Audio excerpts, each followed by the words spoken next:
Oh my gosh, Heckies. Hello, everybody. Hello. I hope you're having a great morning, afternoon, evening, whichever is most appropriate for you.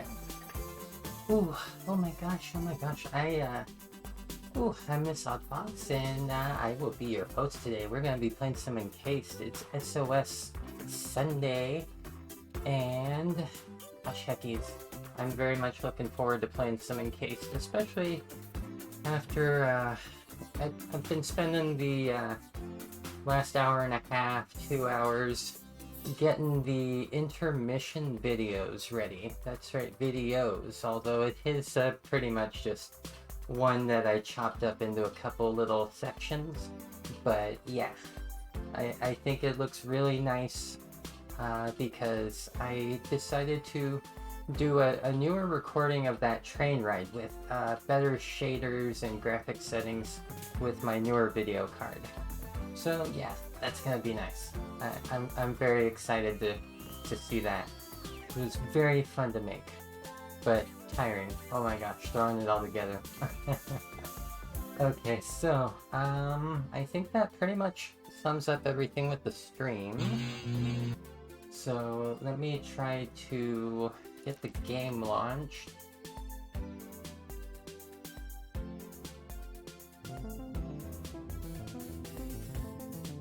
Okay, and I'll need to stop the rain wave. Okay.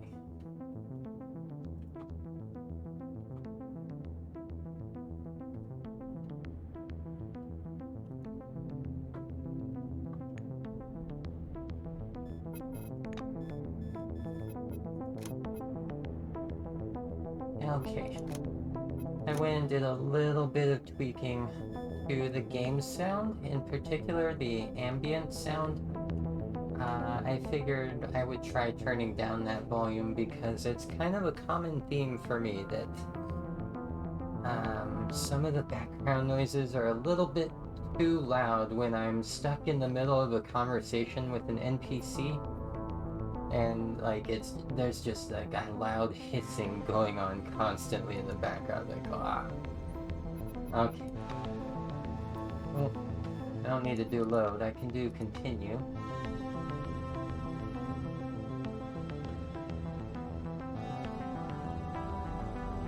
Oh, that's right, I was at the church here. I forgot coming.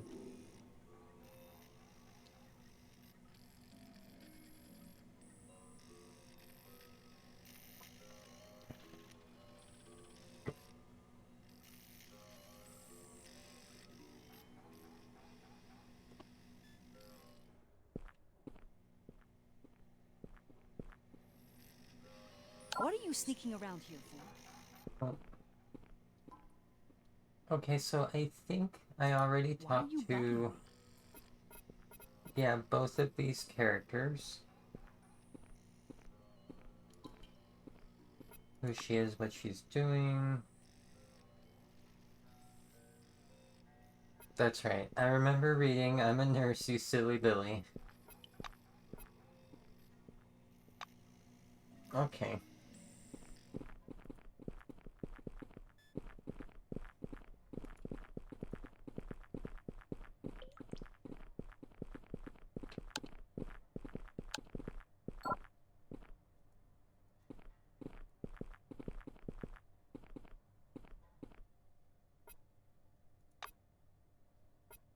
That's right. Okay. I already talked to all of them, so I'm just gonna get out of here after double checking my quest log.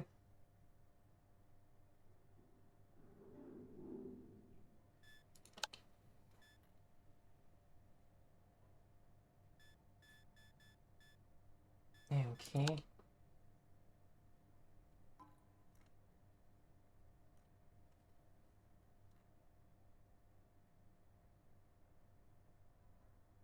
You need to take the special demo teleglasses of the church, dress in a novitiate's robe, and give a couple of promotional sermons near the temple, the council, and the gas station.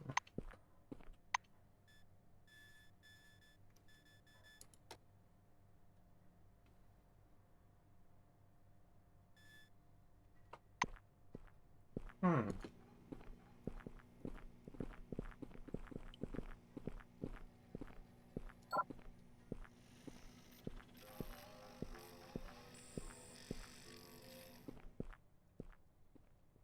I wonder...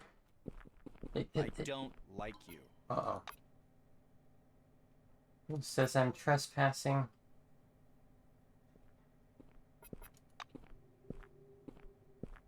I hope we won't see you again. Okay. Golly gee.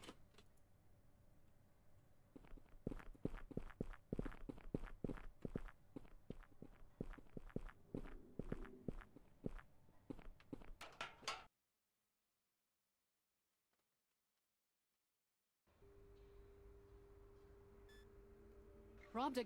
I don't like you.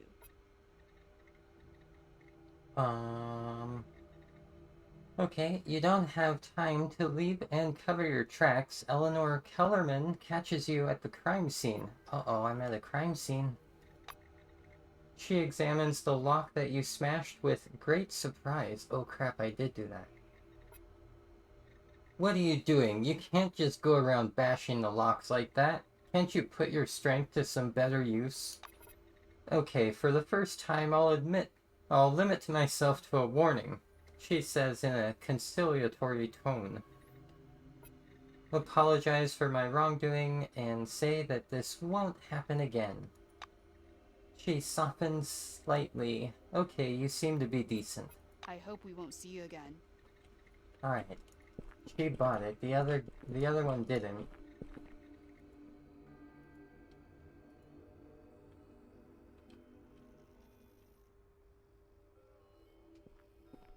Yeah, I've been over here. I was over here, yeah, that's the weird slop food.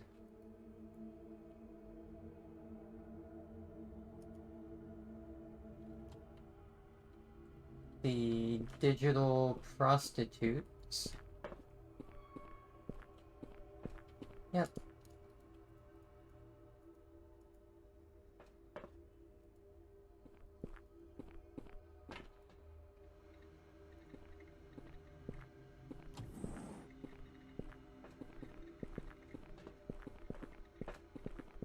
Oh, you again.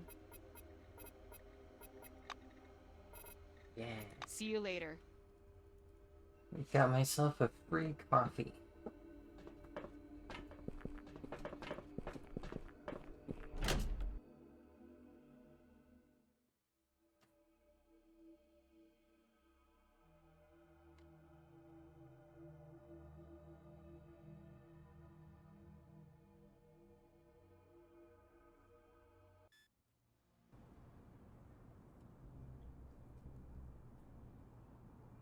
Glad to meet you. Okay, here we go. Cool. So a thin, red-haired novitiate dashes toward you.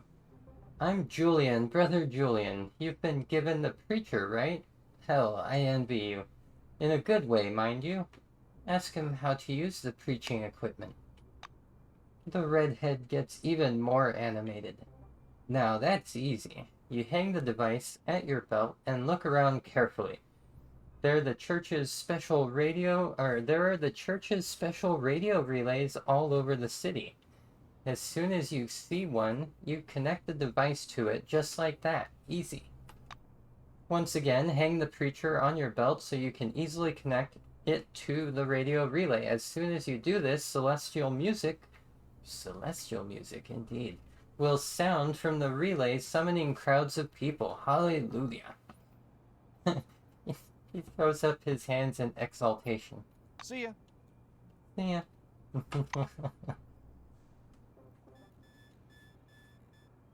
Alright. I don't see it in my inventory though, that, like... Quest items?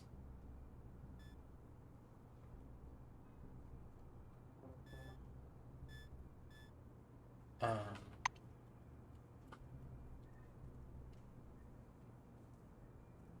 Glad to meet you. I hope to see you again soon. I'm at the temple. I'm supposed to do some preaching at the temple. And I figured it would be right outside.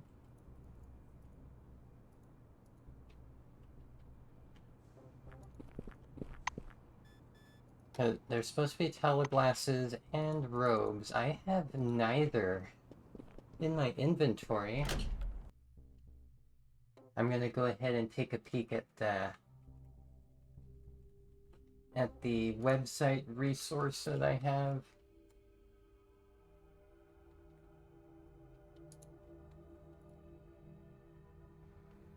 Okay, here we go. Temple, main hall, Bwoking.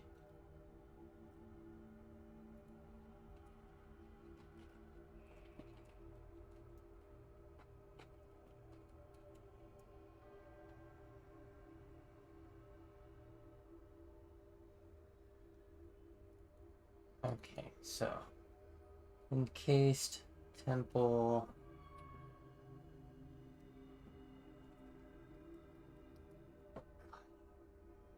I'm having such a brain fart. There it is. Preaching equipment.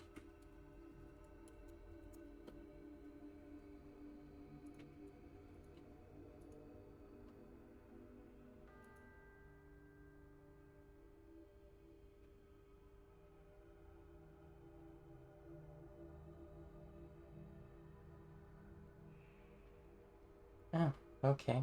Well.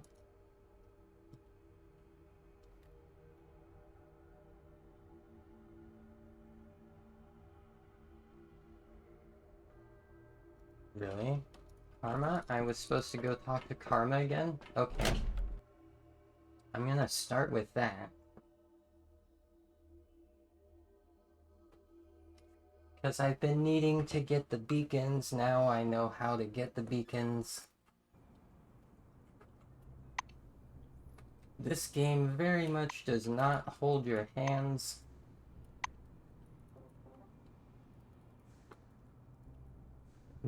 I think the quest tracking, in particular, the descriptions in your quest log, they could use some work.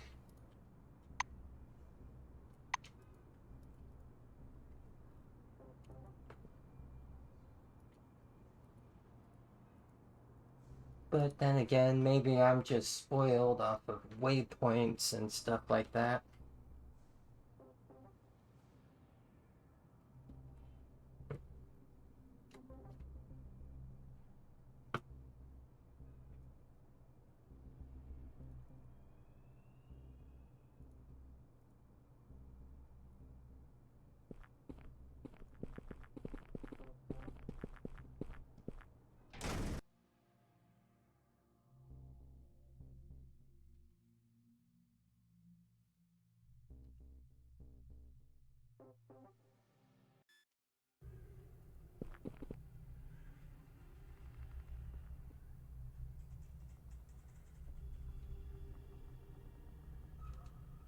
Oops.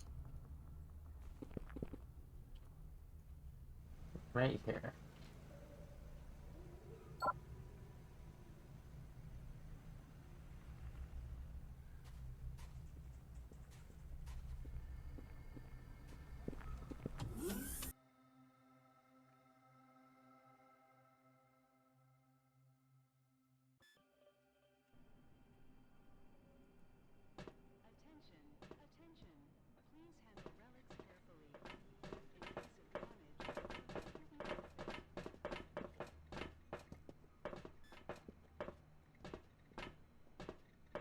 Ishtwani stops clicking her keyboard and raises her calm, cold gaze to you.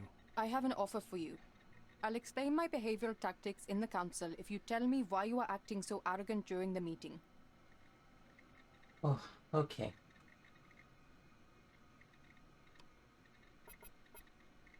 For some reason, your response impresses her. Really? Thank you. So I told her it was a defensive reaction. And she appreciates that, apparently. Okay. The white, looks you in the eyes. This simple gesture clearly requires effort on her part. My behavior in the council was an attempt to balance the generally positive mood. I was adding some constructive criticism to make the discussion of your place in the project more productive. Thank her for her candor and say I've got questions. Ishtwani moves away from the keyboard. You clearly got communication problems. You don't need to wait for my reaction. Just ask your question. So give Karma a list of her psychological problems that are undermining your teamwork. I see. Could you repeat that for me, please? Some of these diagnoses are new to me. The white looks interested. She types rapidly on her keyboard without looking at the screen. I'll update the data on my conditioned clinical progress. Maybe that will help me be more efficient with our communication. Dang. Karma returns to her computer. Looks like establishing trust between us isn't yet possible. Leave the room, please. I got work to do, and your presence is distracting. She gestures casually at the door. But I need to know where Carmine Heights is.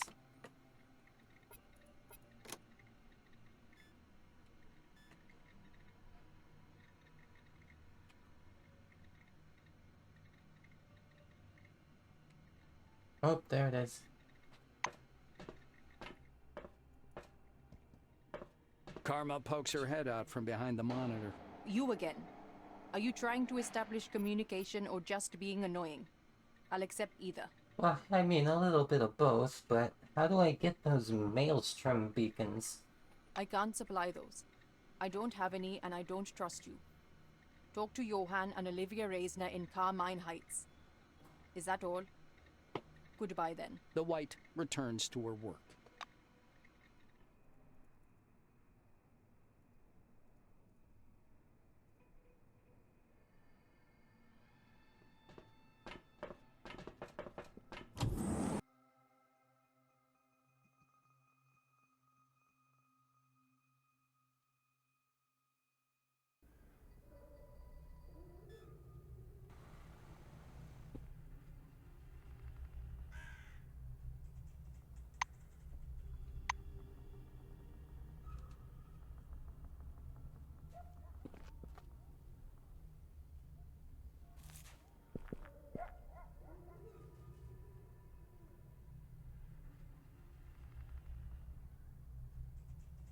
Will you help, please? Are you still considering my request? Are you still considering my request?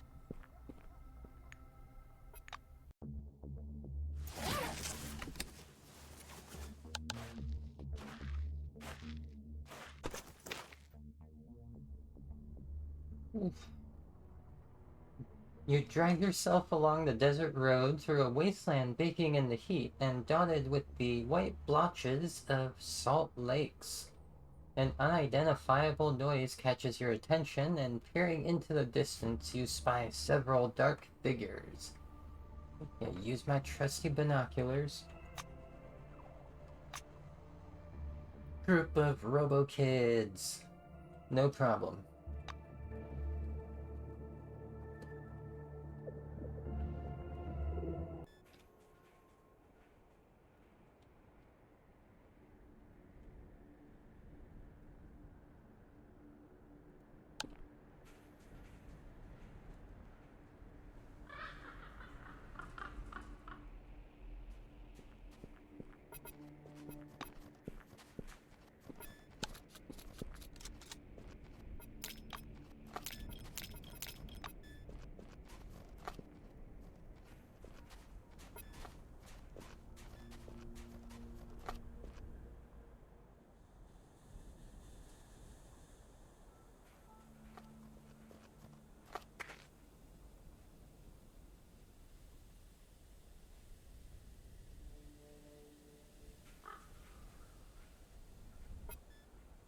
Okay.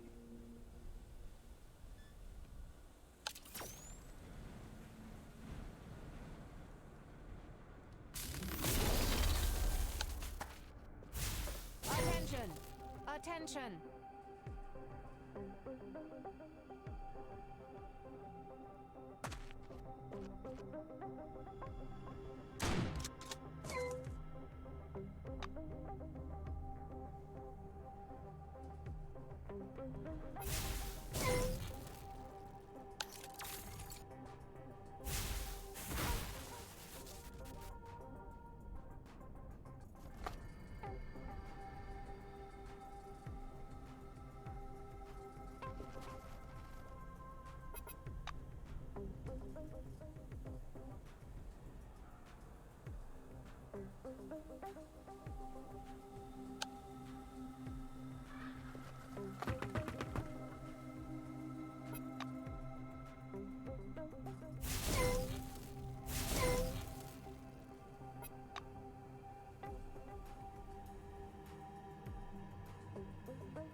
Ooh, that went pretty well.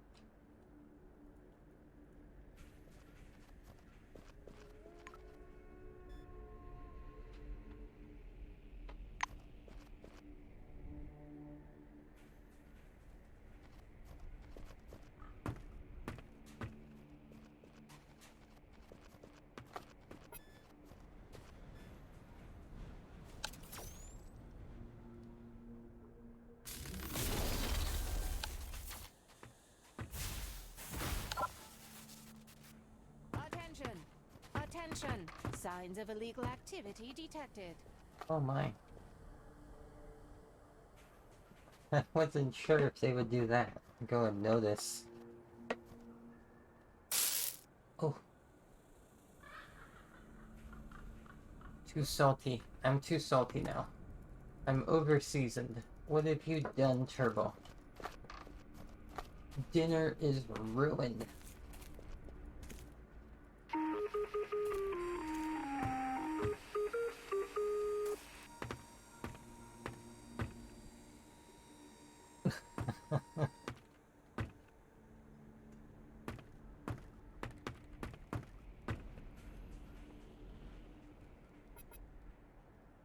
Oh my goodness.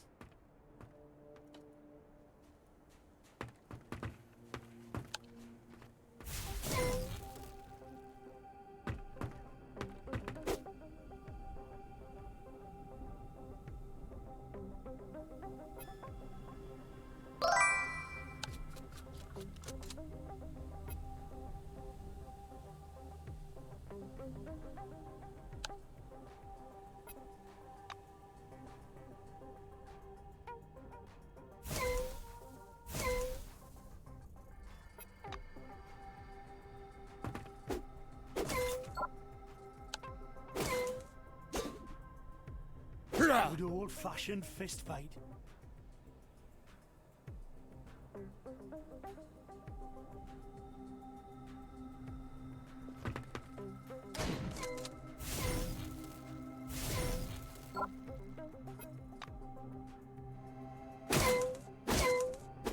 Senpai, I'm taking damage.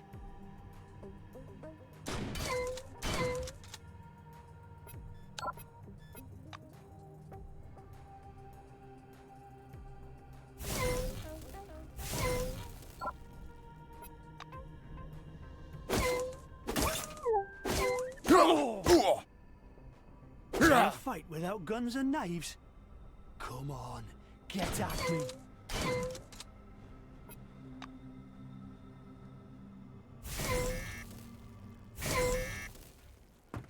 Ooh, okay. You not keeping up will end badly.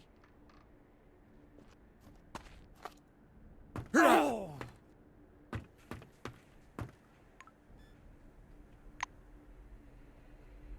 Oh!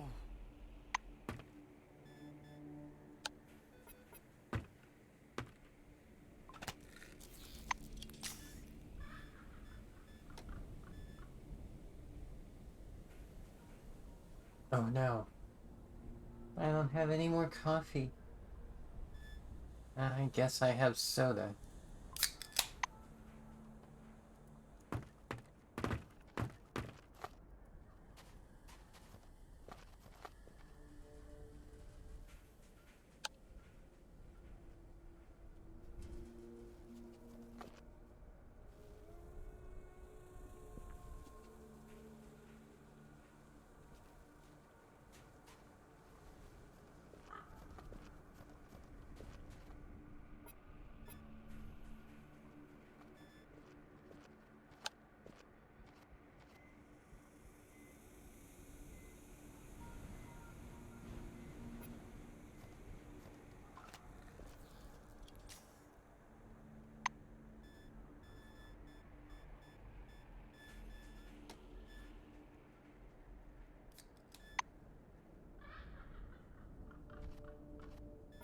The research mode is paused. Sleep mode. Oops.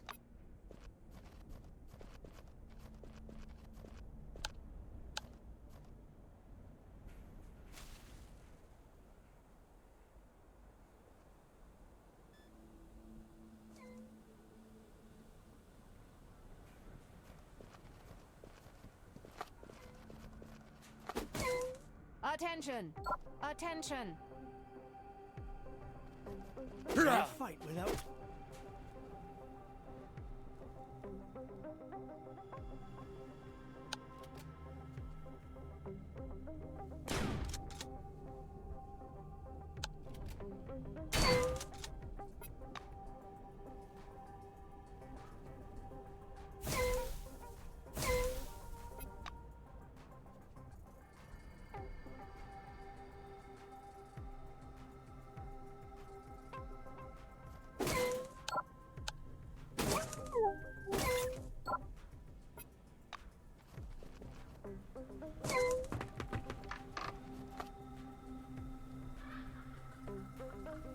Interesting. Ran up there, took the ladder, ran behind me.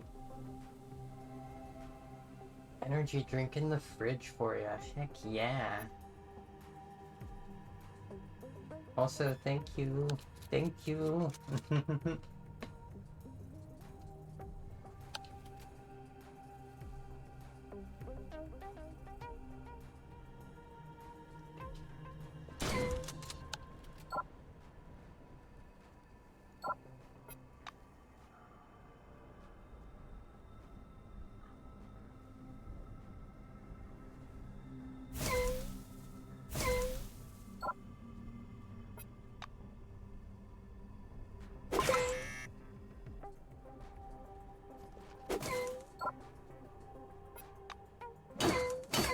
Oh my gosh. Fight without guns and knives. Come on, get at me. Smacking around Yoko with a bat. Oh my gosh.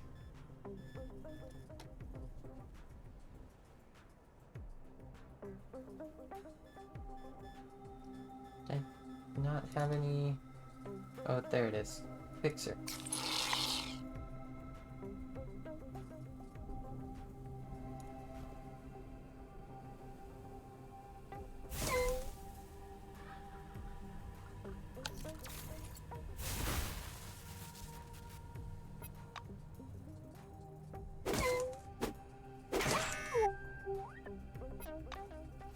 You're dead.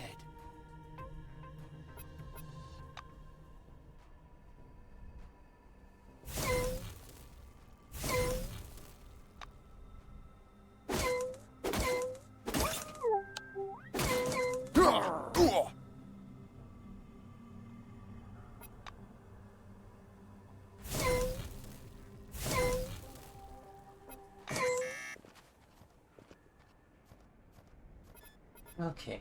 I think that's every enemy in the area here.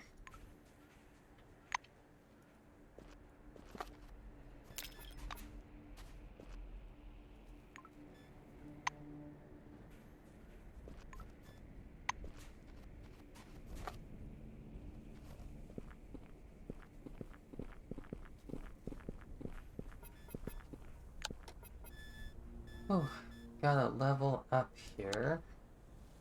I think I wanted to get my piloting up to at least 60.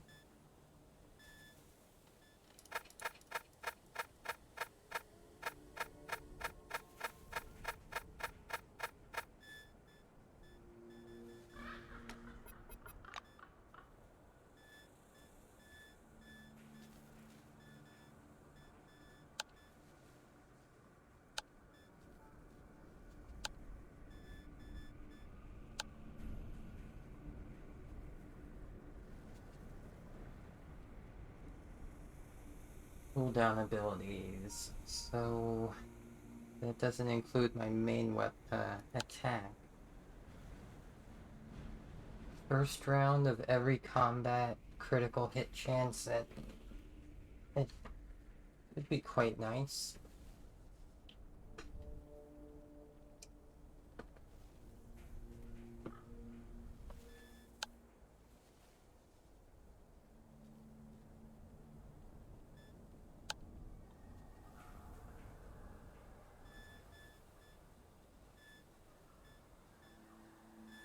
Yeah, I'm gonna do that. Always plan critical hit chance.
Oh my goodness. Scraggy bushes and the odd skeletal tree are the only variation in the monotonous scenery until you spy the silhouettes of several human figures in the distance. They're huddled around something resembling a pyramid made of weapons? Must be a traitor and his guards. Massive teleglasses, pale faces, exalted grimaces.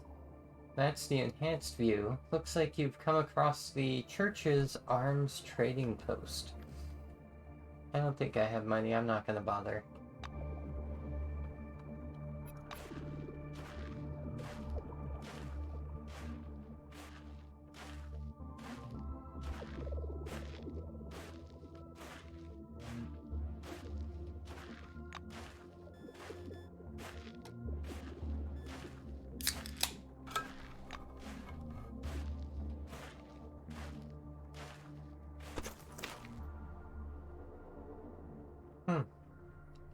You see a person walking along the road, apparently lost. The traveler's appearance is rather unusual. They're wearing an old-fashioned Cronus uniform that looks surprisingly clean, like new in fact. I think I'm gonna approach.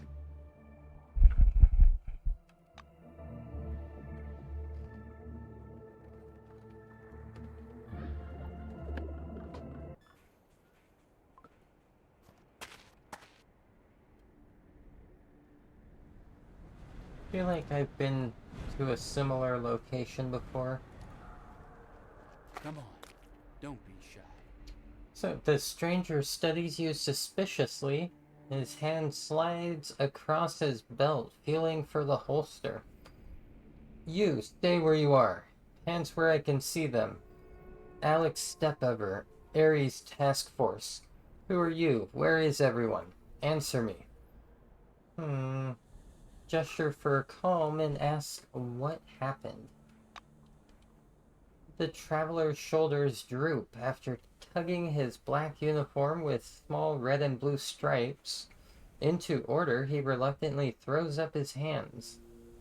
I'd like to know that myself. I don't remember anything. I don't even know what happened to me 5 minutes ago. I was just here. Alex Stepover looks at you. Last thing I remember was total chaos. Some maelstrom. No idea what it was. Our orders were to prevent a panic, but no one was ready for what happened. We tried to save them then. Damn. Then I found myself here. What happened really? Maybe you can explain it? Uh-oh. I cannot. Yeah, I can. I can. The traveler abruptly falls silent, shocked. I mean, I, on the contrary, I still don't understand a damn thing, in this case. Then his entire figure jumps and shudders like an unstable TV signal. He takes a step, appears a couple of meters away from you, then hangs in the air, feet dangling, and suddenly dissolves into nothing without a sound, like a desert mirage.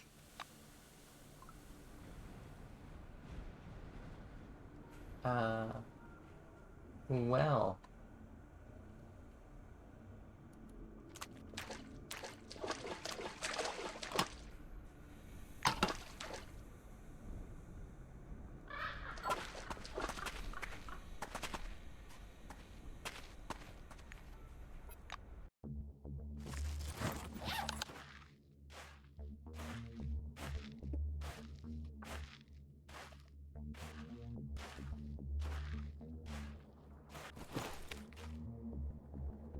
Finally, Carmine Heights.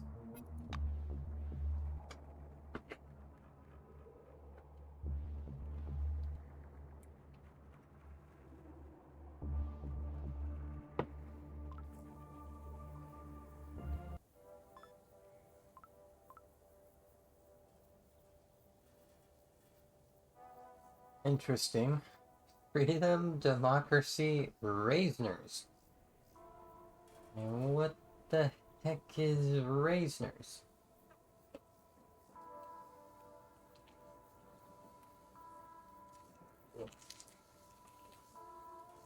I have one little thing real quick over here.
Okay.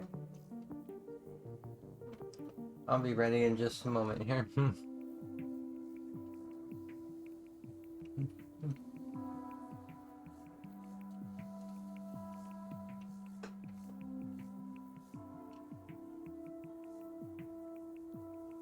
Turkish delight takes a slight amount of effort to consume.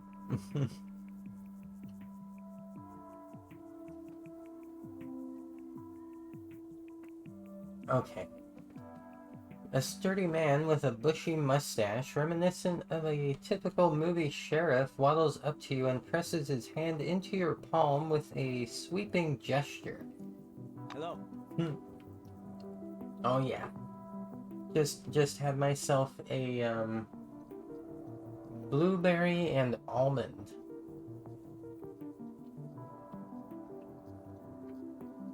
So, Jude Keeney, Chief of Carmine Heights Police and bodyguard for the Raysners.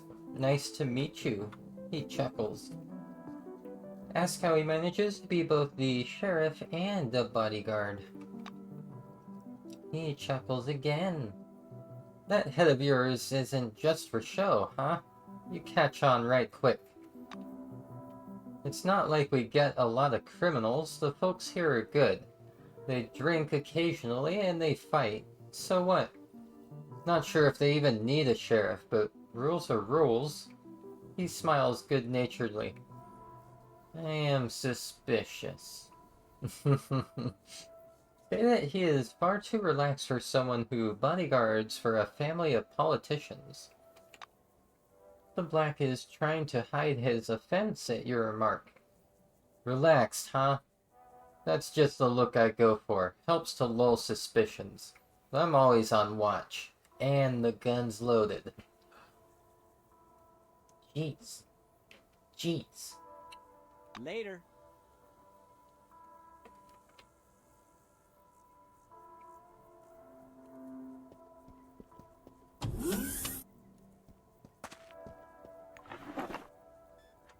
Money.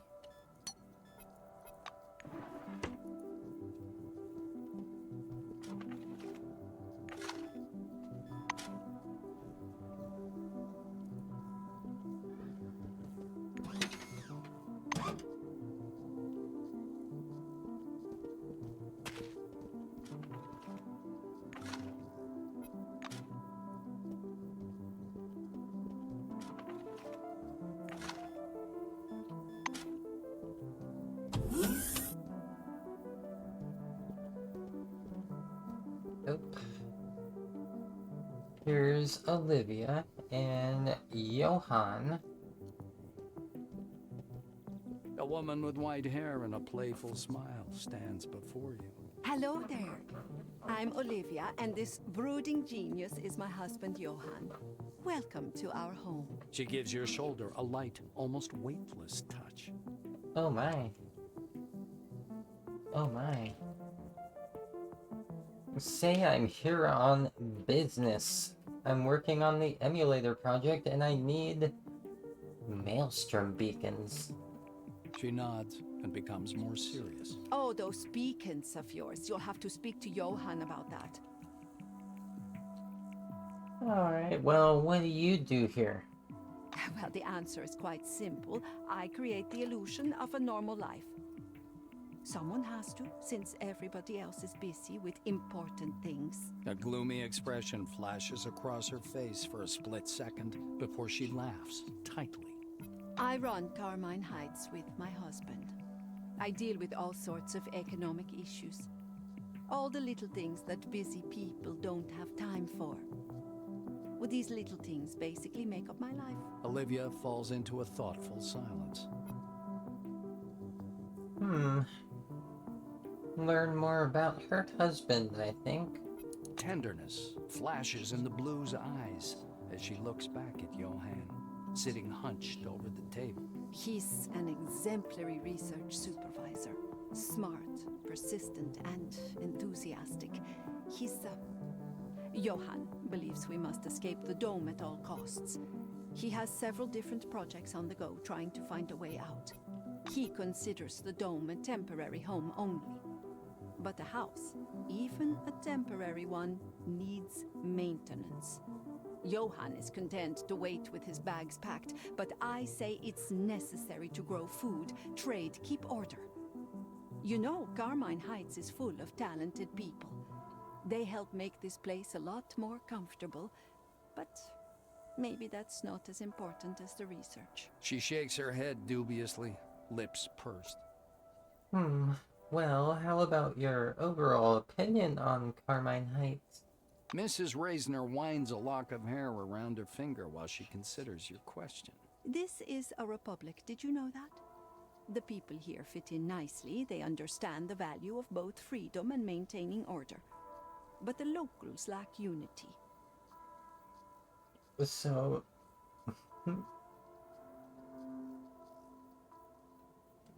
something about that. She says this is a republic.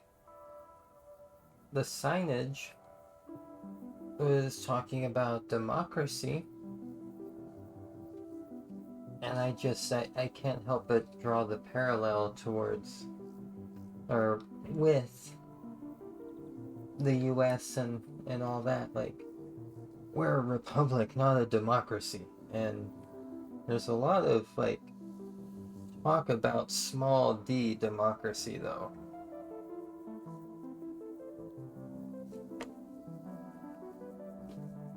I would say closer to lip service, but I digress. Though that seems to be a widespread problem. She looks thoughtful. Yeah.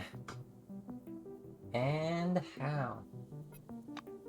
We had that conversation earlier. Yes, we did, Turbo. It was heckin' fun. A tall man with sparse gray hair and a pensive expression quickly writes something in the thick notebook he's holding up in front of him. Giving you a quick once-over, he holds out a large but soft hand. Johann Raysner, head of Carmine Heights. Do you and I have business?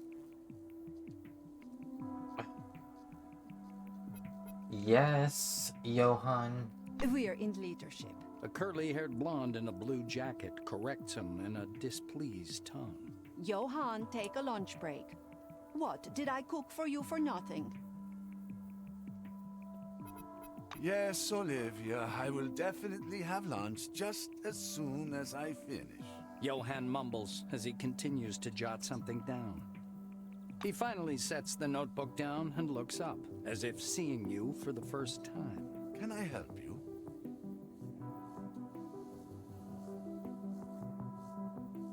Alright, well, introduce myself and confirm that I came on business. Tell him about the emulator and maelstrom beacons. Johann listens carefully to your request. Ah, so that's it.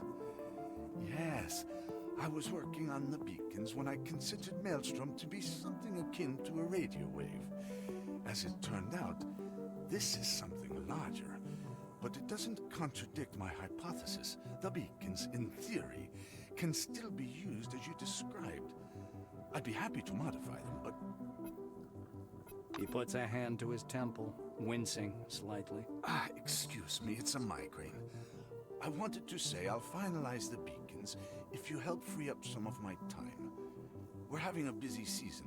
I have a lot of urgent matters to attend to. Raysner furtively peeks in his notebook. Well, how can I help?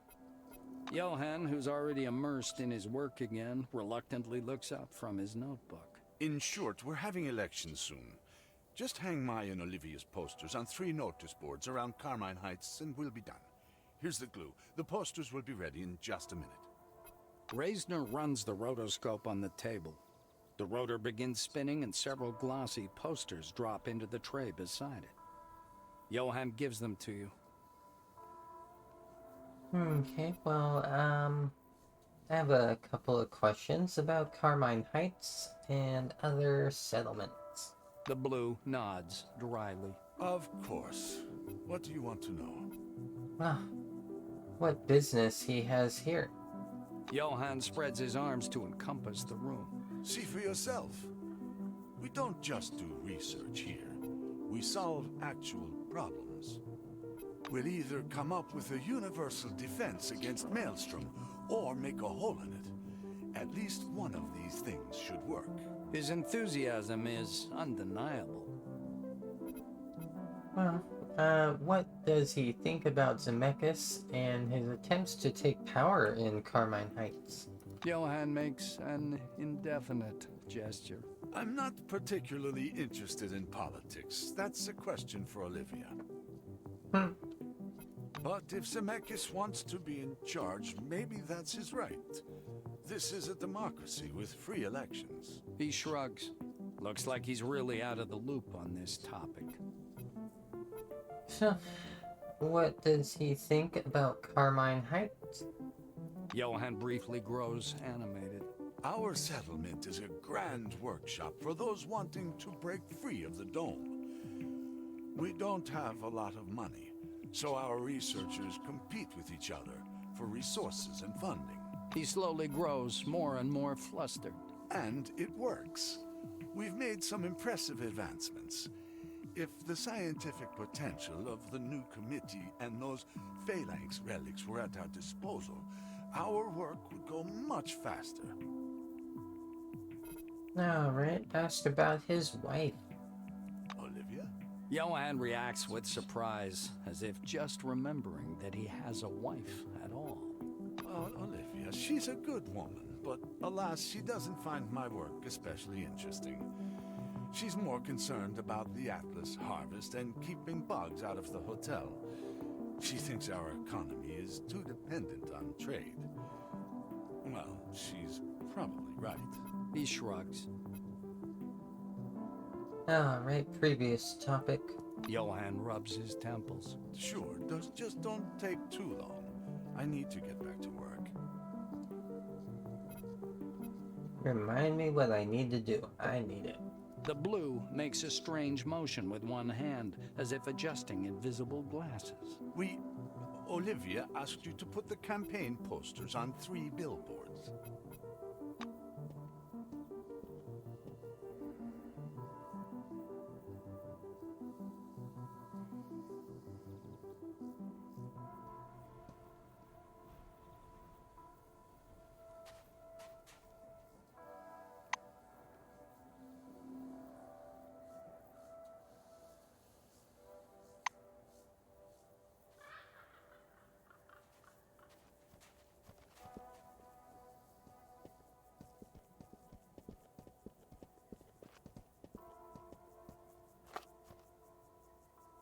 Okay, a handwritten notice of a concert, several private advertisements, and a poster urging people to vote for Zemeckis are on the notice board. Paste up that Raysner poster.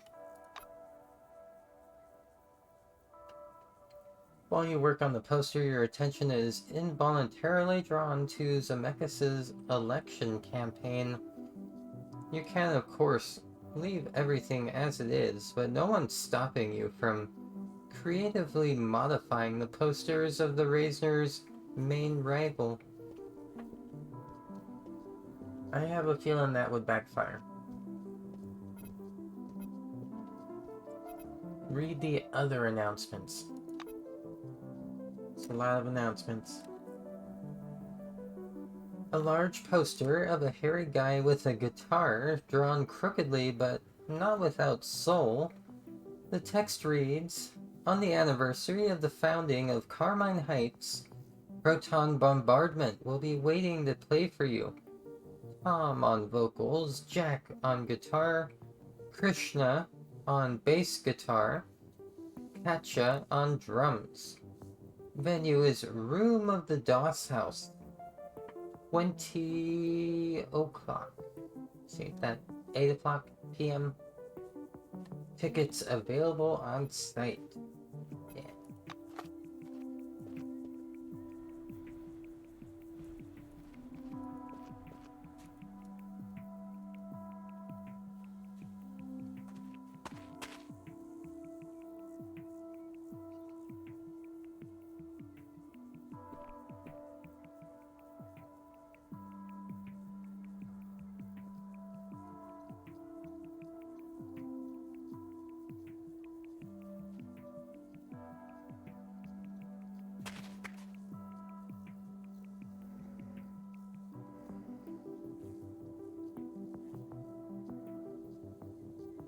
Oh gosh, heckies. There's 2 more billboards, like right here I think is one.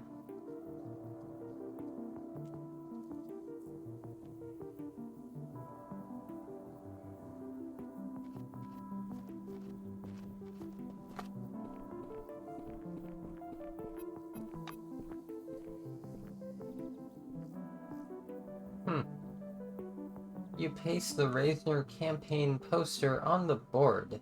In the photo, Johan and Olivia are standing side by side. The picture is fine, but it lacks the dynamic energy of Zemeckis' posters. The contest will not be an easy one. Read the other announcements. Well, same thing.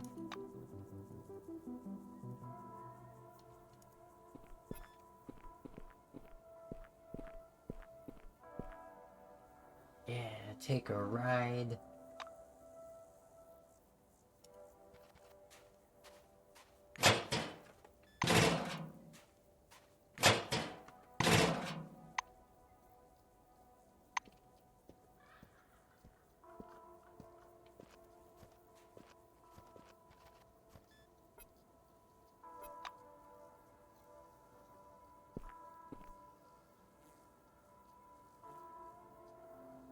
Oh, what do you know? Someone with food and drink? I'm all ears. The tall, lean, blonde woman with the megaphone is dressed in a silver wing pantsuit. Her slightly shabby uniform is decorated with an abundance of insignia and honors, mostly of a ceremonial nature. As you approach, she raises the megaphone to her lips. Those who do not drink and bite in the wasteland won't survive. Sales, discounts, warehouse clearance. Warehouse clearance? The boisterous trader's badge reads Asia de Boer, Junior Commercial Specialist. Oh, I don't like that title. The portable market stall is set up in front of her. It's full of replicas of her goods with a colorful price tag attached to them. Liquids and vitamins we sell, proteins for every cell. Oh my gosh. Buy and feast, come, take your chance. Feed your body in advance. Oh my god. I would rather be reading a whole bunch of cursing and swear words than that.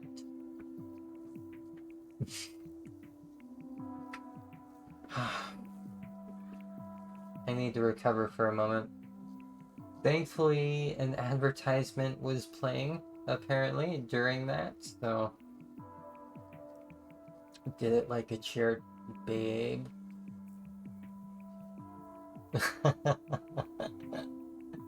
No, but, no. Alright, so, let's see here.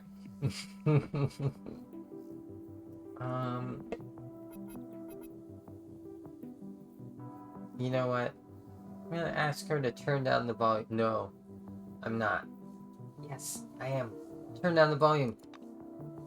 Adjusting the regulator, the woman squints at you with strange enthusiasm. A moment later, you realize why. The volume has been turned up, not down. Stuff your ears with cotton wool. Let me trade. My goods are cool. No. Attention, hey, we've got a sale on noodles. Buy 2 packs and a third one. Toodles. What? That doesn't even work. Ask her if she composes the slogans herself. The silver looks at you suspiciously and even lowers her megaphone a fraction of an inch. Do you think I'm out here having fun? Think you can write a better one? Why not buy some tasty food? That would be really good.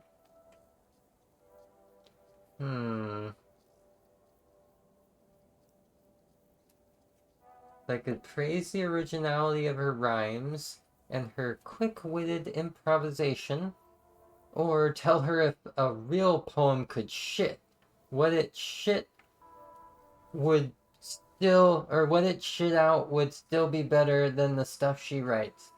Yes. What she writes is worse than the shit of shit.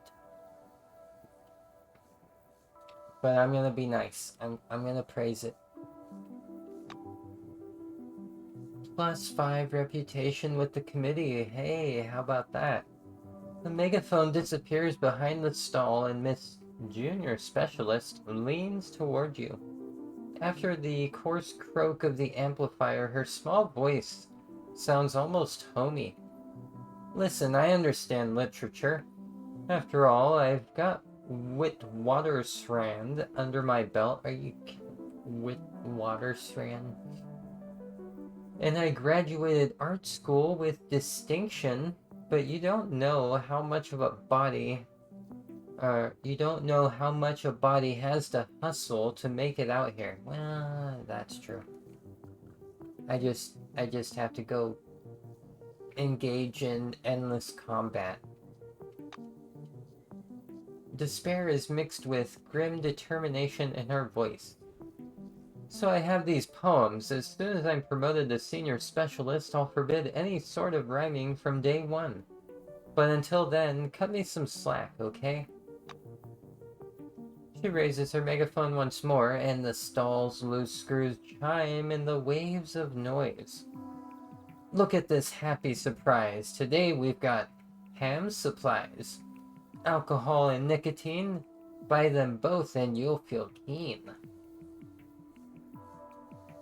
Peruse the wares. Oh yeah, I need that coffee.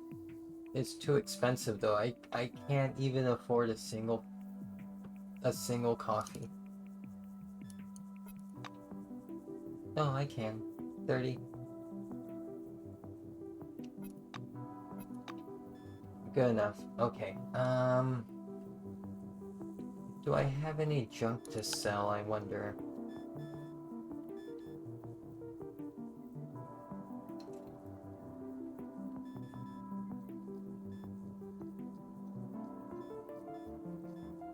It does not look like it. Unfortunate.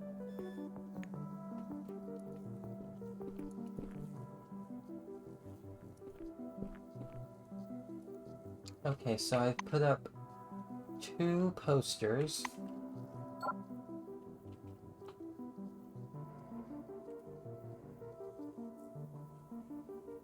That's right, I came from over here.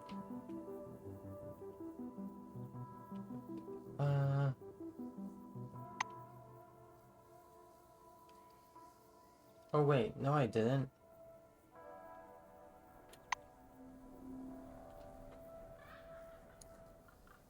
Is this the board I'm looking for? It might be.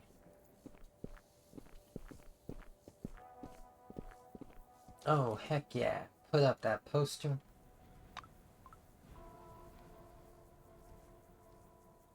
Yeah, I'm gonna leave Zemeckis alone.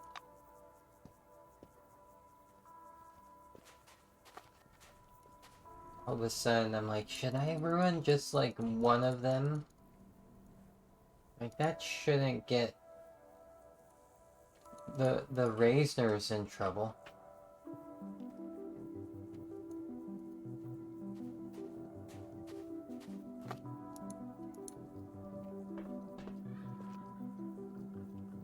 So, Jude. I need to talk to Johan or Olivia. Olivia pushes back her curls with one hand. Are you here for business, or... If anything, I don't mind talking. I just want to get everything done. A lot of work, you see. Okay, well, say I'm here on business. I'm working on the emulator project, and I need those maelstrom beacons, please. She nods and becomes more serious. Oh, those beacons of yours. You'll have to speak to Johan about that. Fine. I put up the posters. Put up your stupid posters. This news visibly cheers Mrs. Raysner. Okay, we have to win this election. The point isn't to remain in power, but to preserve all the good that's left in Carmine Heights. She looks at her husband again, immersed in studying his own records. My husband lives for grand projects and ideas. But you can't spend all your time planning ahead. Sometimes you have to look around. Oh, I almost forgot. Johan has a task for you. Go talk to him. Alright, well, I want to check what her political agenda is here. She grows animated. We have an extensive program of reforms. In short, we want to turn Carmine Heights' face to the world, grow more Atlas, attract trade, and start our own caravan service. This will both increase our income and accelerate research. Not only Johann's projects, but also the others, which are no less important. Shipman is working on making the desert soil arable, and I want to solve the infertility problem. This work takes a lot of money. She frowns, thoughtful. Ask if she knows about Zemeckis' political program. Mrs. Raysner purses her lips and nods, dissatisfied. I'm aware. Many of his ideas were stolen from us, and the ones that weren't sound downright alarming. Zemeckis is pushing the idea of a secure life in Carmine Heights, under Phalanx protection. But it's already safe here. We don't need to pay for security with our civil rights and personal freedoms.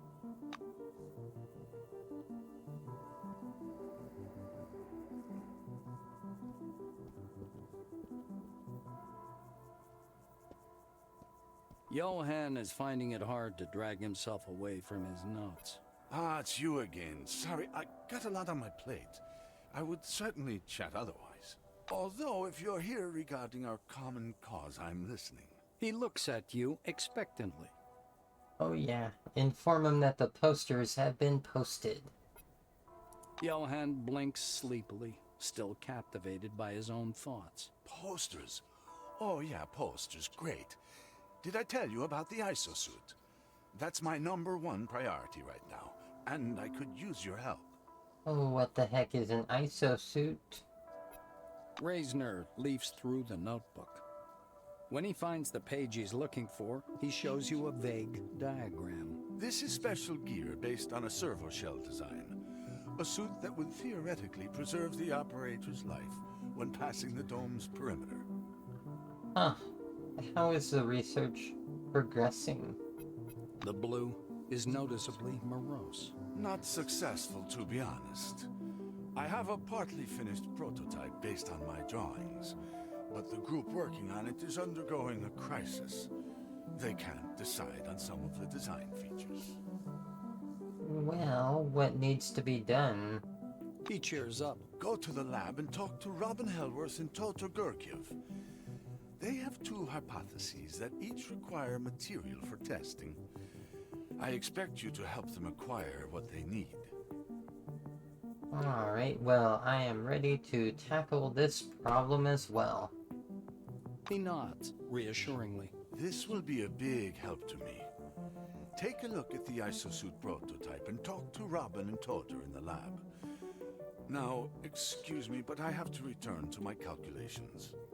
Johann leans over his notebook, mumbling inaudibly.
Huh. Nobody's at the lab. I'm supposed to talk to 2 people at the lab.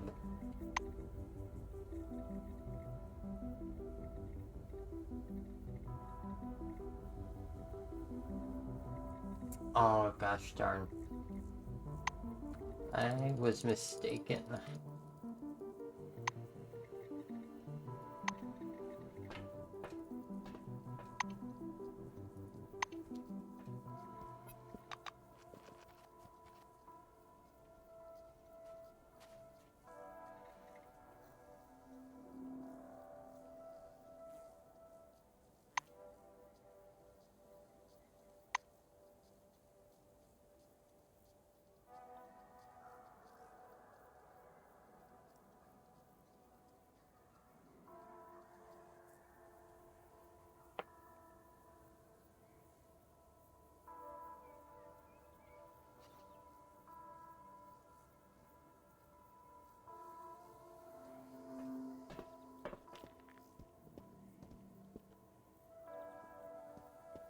Okay. Well, I'll begin with Todor here.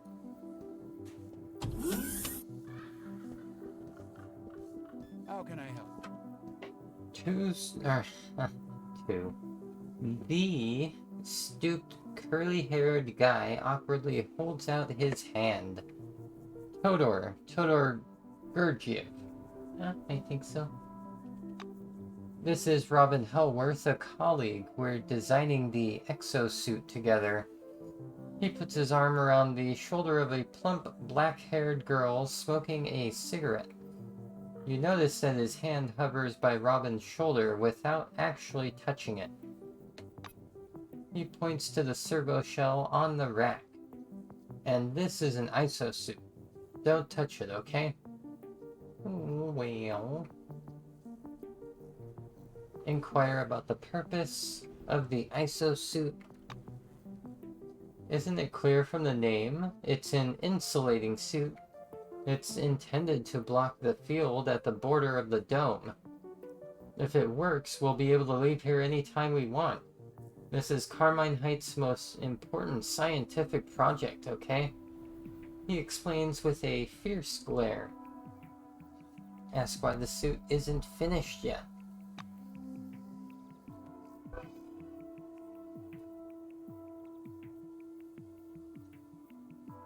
We're working hard at it, okay? Oh, scratches the bridge of his nose in embarrassment. And we're working hard at it, okay? We have a prototype, but something isn't working, and we have different hypotheses on how to proceed. Well, say that I will help with the construction of the suit. The scientist looks dumbfounded. Is that true? I mean, this is... thanks. Then let's start by confirming my hypothesis. I want to install a special gizmo inside the servo shell and surround it with a strong magnetic field. To neutralize the magnetic field, preventing egress from the dome. He draws an aura in the air around the isosuit with one finger.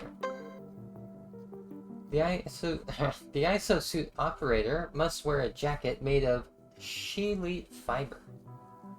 This fiber is used in landing capsules, the ones coming from the spire, okay? He points upward, reminding you where the spire used to be. Robin twirls a finger at her temple. Chill out, nerd. Why come up with a whole new protection system with a bunch of nodes when the dome probably has a ready-made solution already? I bet it's the icebreaker. We should have bought the damn thing when the phalangists offered. We could have already tested my hypothesis, and if it failed, moved on to something else. She looks at you. You know what? Just get me the icebreaker. I swear this stooped fuck will hack any good hypothesis to death. Wow. Later.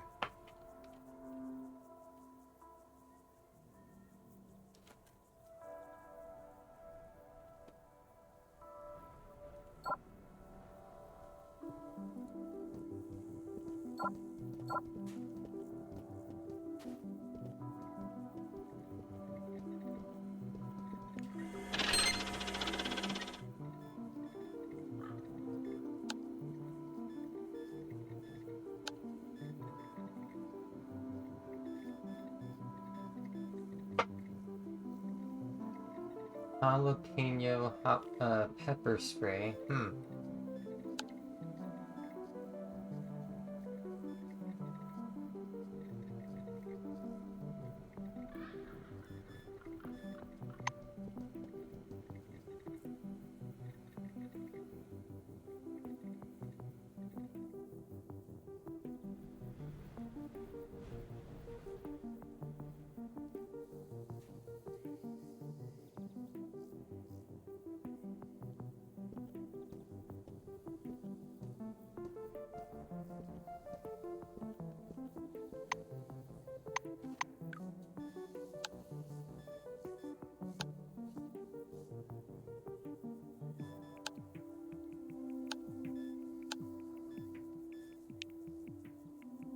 Oh my goodness.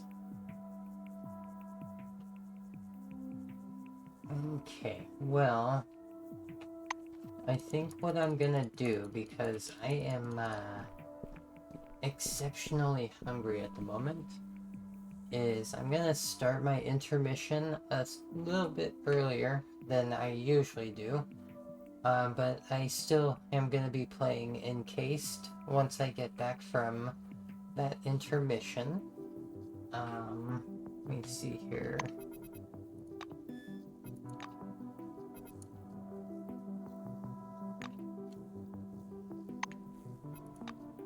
For that, though, I'm gonna go ahead and close out of Encased. Okay. And let me change my scene over here. Start up the rain wave again.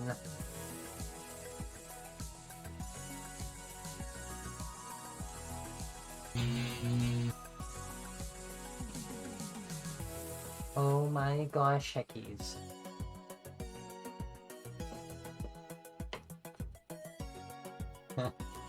So I like this little video here, but I specifically wanted to show off the train ride, so let me go ahead and do that here.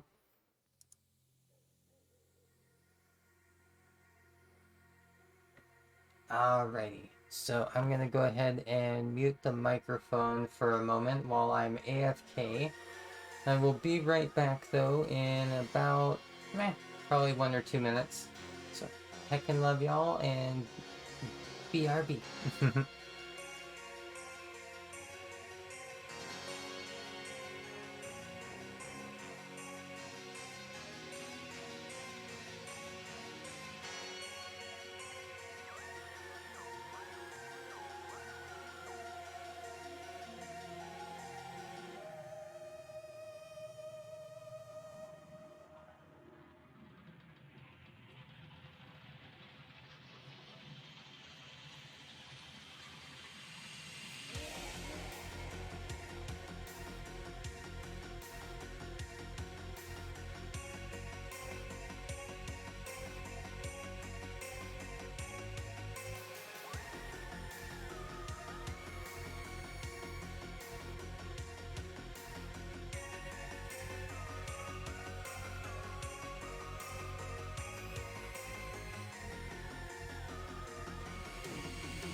Oh my gosh.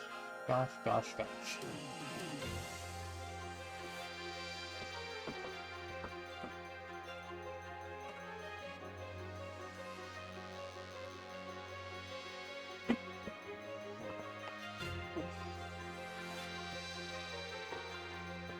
So normally I'm taking care of a few things during my intermission, but on this stream I'm just gonna be waiting for my food to heat up, I guess.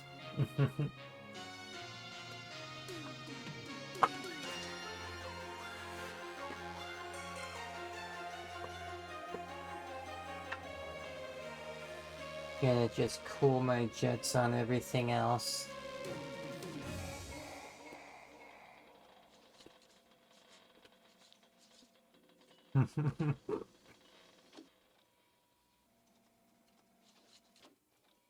Oh.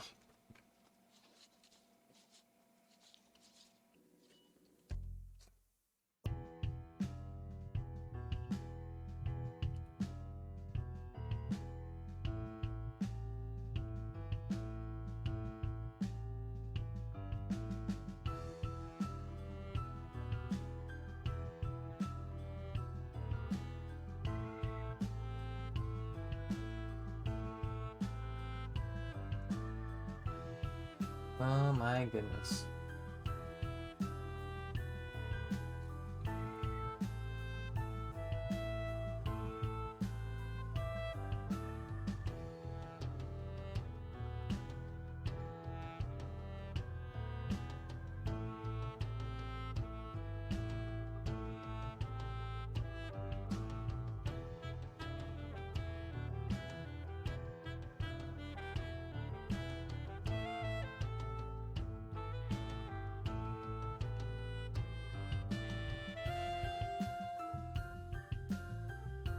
We might, but I don't think so.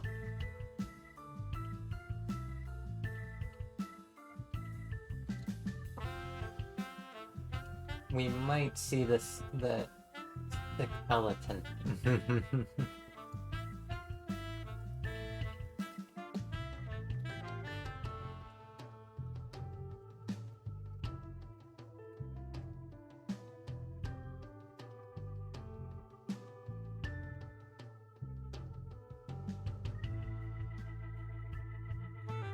Okay, I'm gonna step away for a few minutes and grab my food.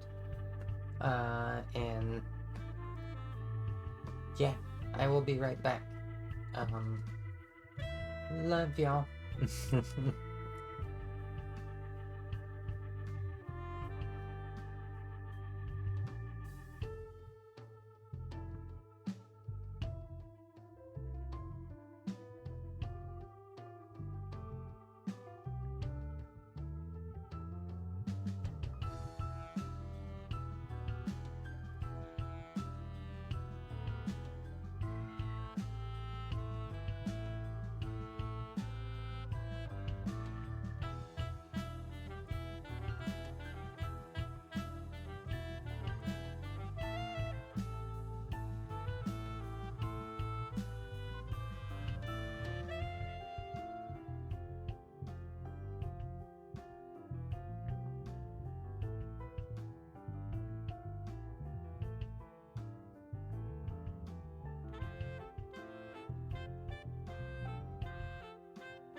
Damn good coffee.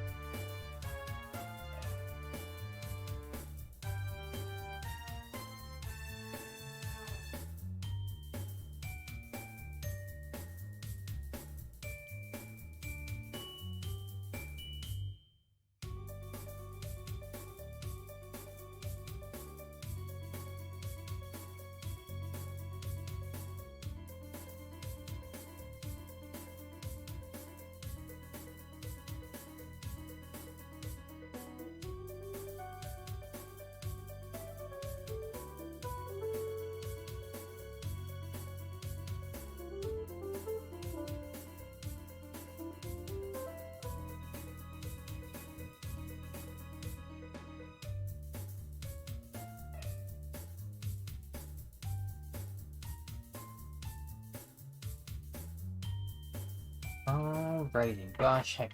Gosh heck.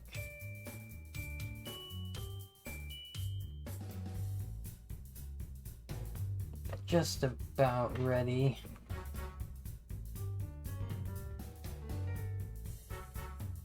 Gotta make a little bit of room over here.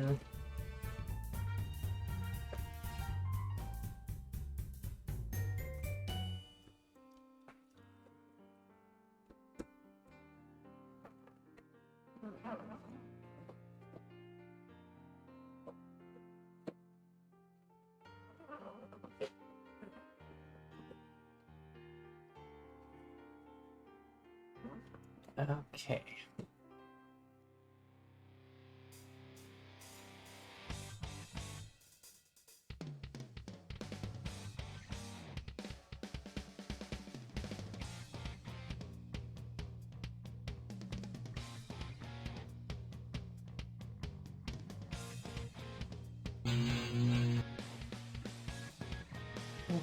Back to the game.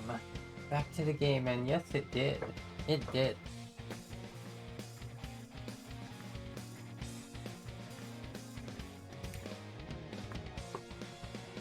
Oh my.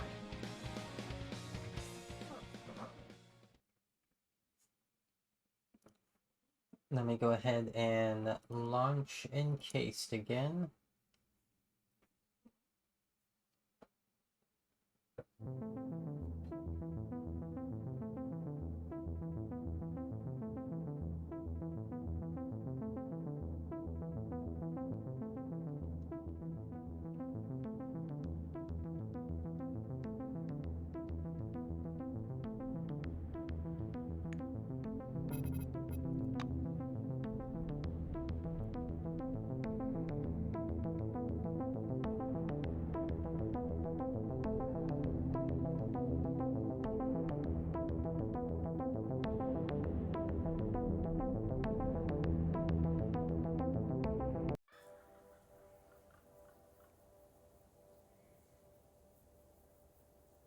Okay, so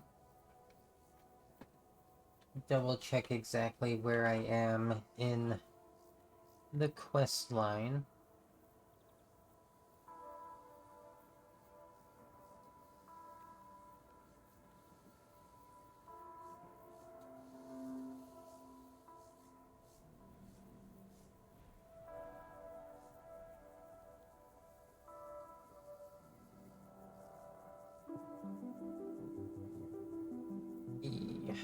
Okay.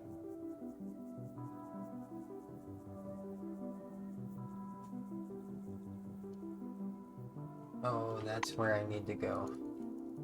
Into here.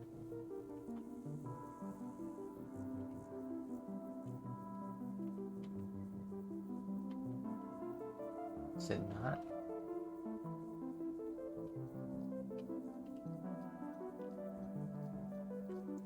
Oh no. I'm supposed to get into like some kind of phalanx base? Oh, maybe over there.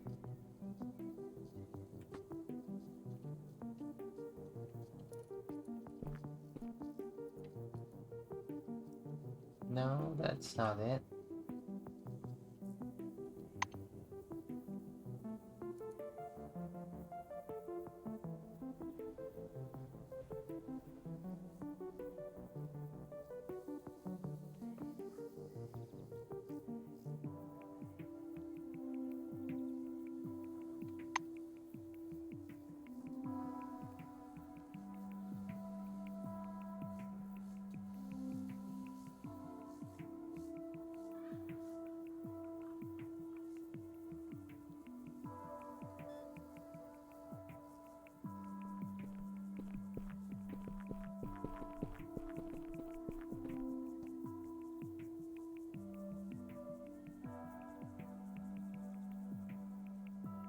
Okay, so it looks like I should go over to Junktown for an item that I need, because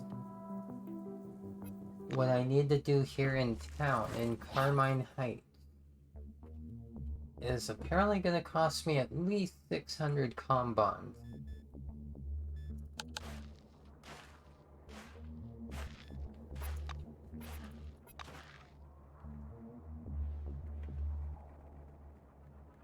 Job got very dramatic. It happens in this game, yeah. Dude, morning.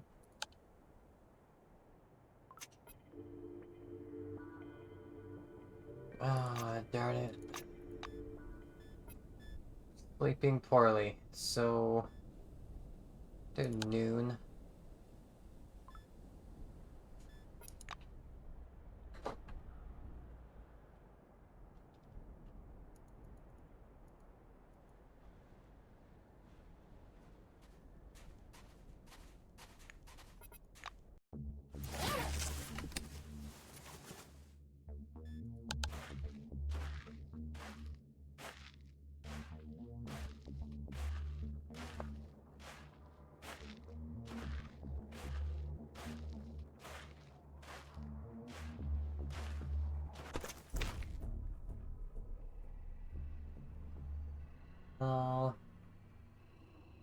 As you pass a massive boulder, a man jumps out from behind it. He's wearing a long overcoat, there we go, and respirator. Before you can react, he spreads the skirts of his coat to show that he's completely naked beneath. Oh my gosh. Oh my gosh.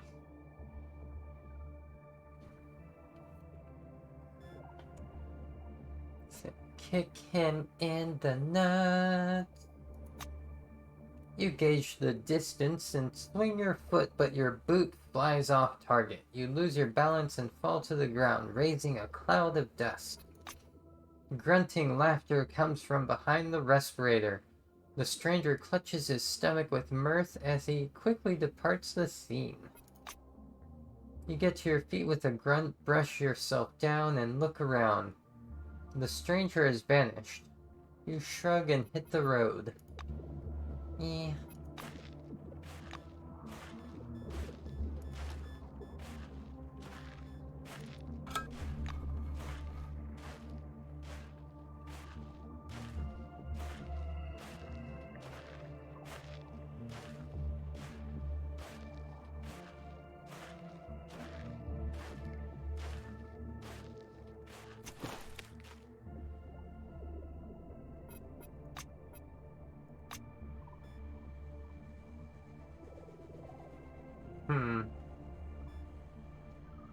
I'd rather not fight a Mobius, so I'm gonna try to pass by.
Soon Junktown will be packed tight. Perhaps I'll just stay. Will you help?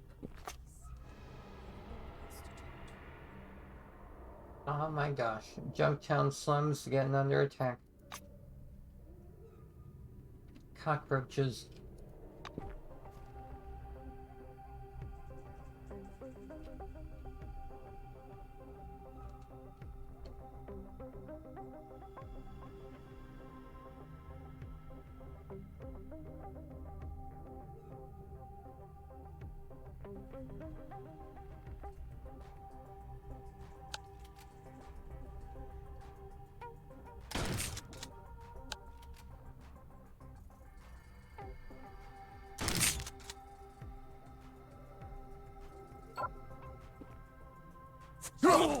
I'm gonna be killed.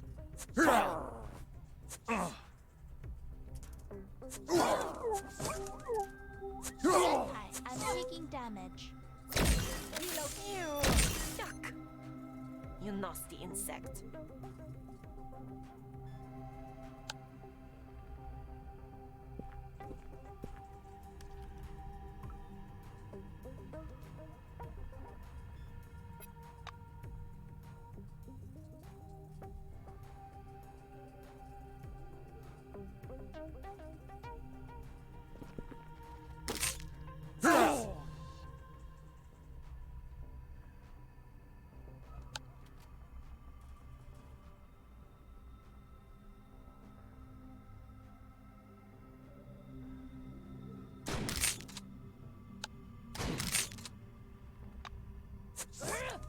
Oh my gosh. Blood? I'm hurt. How could you be so cruel?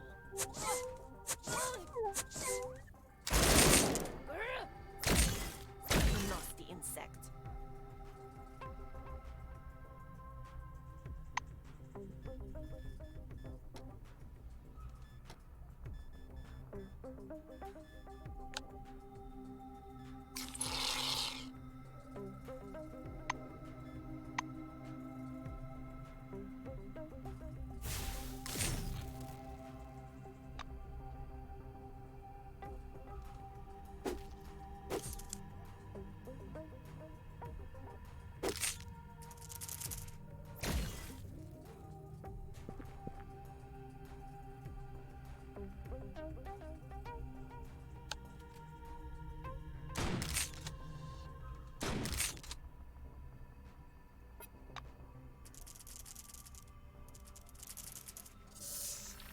Setting Shirayama to the full power Cover me. control.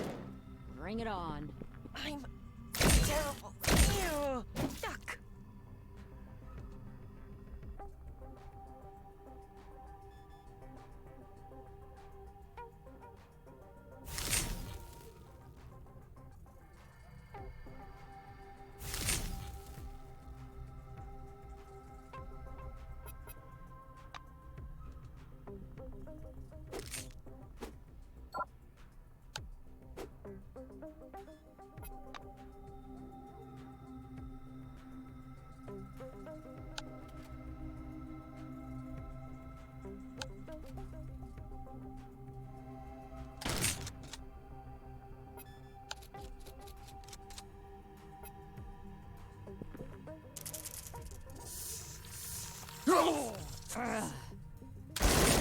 Reloading. Reloading. Ew, yuck.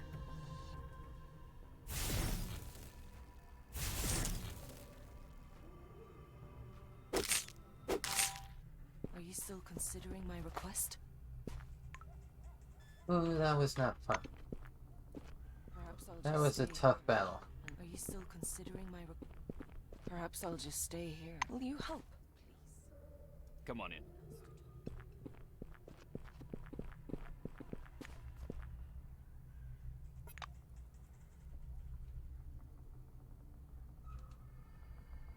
Perhaps I'll just stay. Are you still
Oh my gosh. Sorry about that.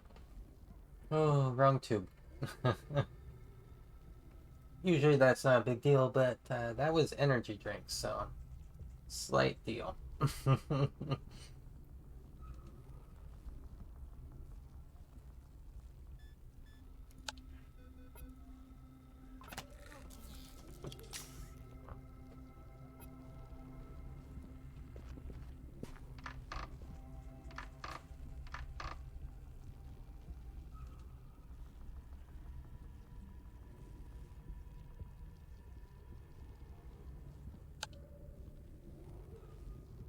I don't think any of my characters can defuse.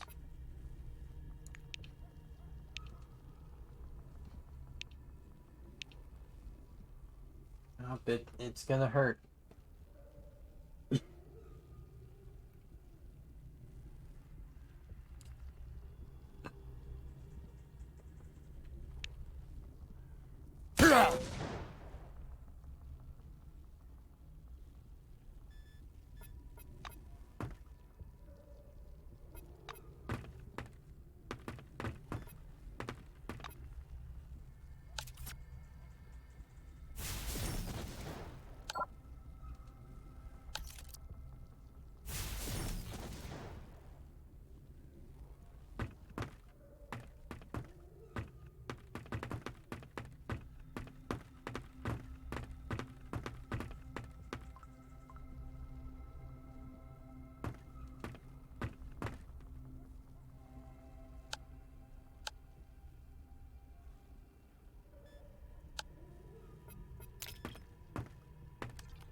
Okay, apparently there's something about a new mayor in town right now.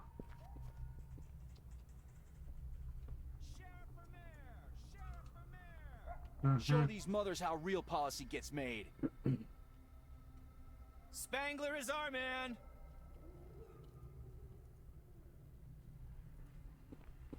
Black wingers for Kurt. Black wingers for Kurt. Show these mothers how real.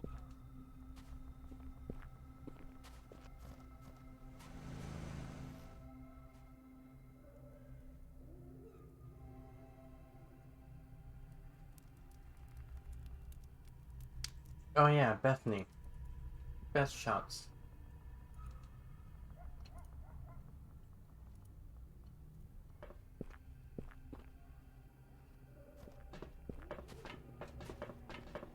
Oh, good day.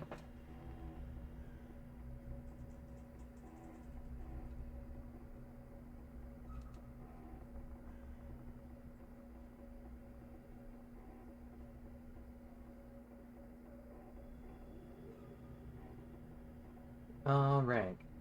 So you lean over the counter and the bartender gives you a look of deep significance, as well as a tankard with a foamy and slowly collapsing head. On the house. Drink, employee. Take a sip from the tankard and ask why she is being so generous. She adjusts her badge. It reads Bethany Mortensen. Just a sign of my appreciation, but actually I was thinking...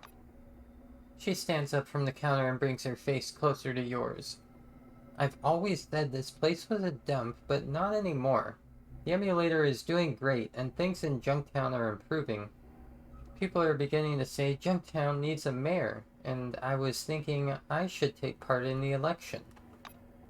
Bethany sets the tankard aside and places an open notebook on the table. Care to join my team? You can be my authorized representative. Together we'd win, sure as hell. Do you know who my rival is? Spangler. I bet that bug is goofing off somewhere now. By the way, I've already prepared a program and a couple of slogans. What do you think? Ask her about the agenda. She adjusts her crimson tie earnestly. Full freedom of enterprise, but with protectionist policies for the locals. I want to reduce taxes for merchants, legalize the shadow economy, create a corporation, and expand my authority beyond Junktown. What do you say? Pretty darn good agenda as I see it. I mean, I'm not too happy about that, but I also am not eager to help a Blackwing employee.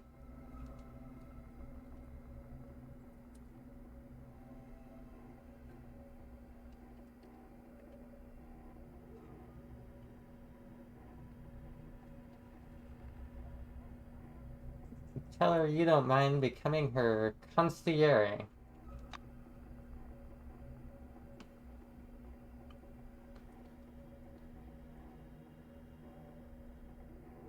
Darn it.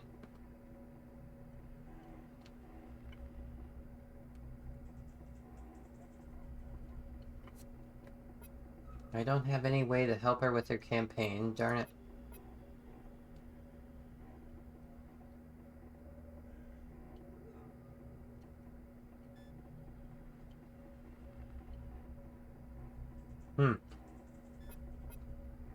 I'm gonna run myself.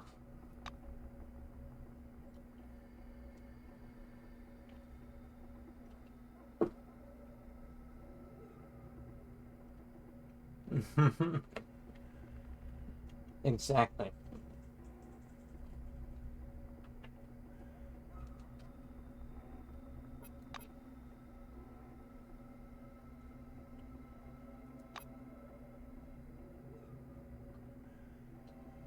Ah, dang it. Bye-bye.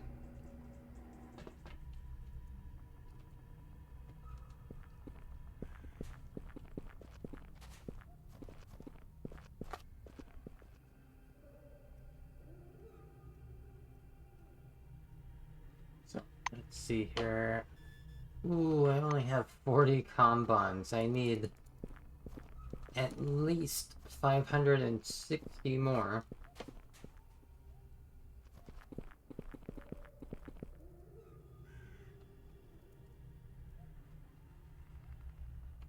Maybe I can trade with her? I forget. Come on, don't be shy.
Oh my gosh, making a mess over here. Thankfully on my lap. And it's contained, but Are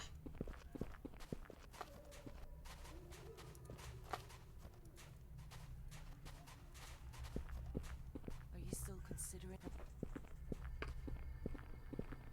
Yes. I'll definitely die here. get some crumbs on my lap. I'm like, oh, mess.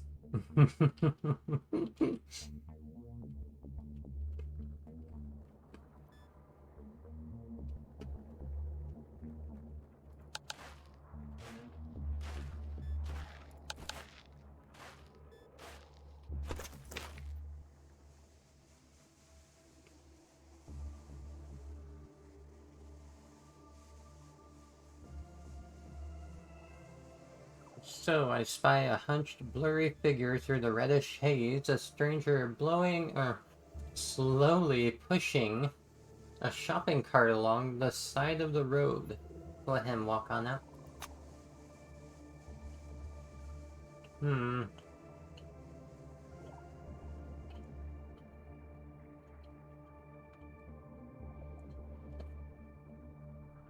Coming up alongside him, you can see that he's very old. His worn black uniform is covered with dust.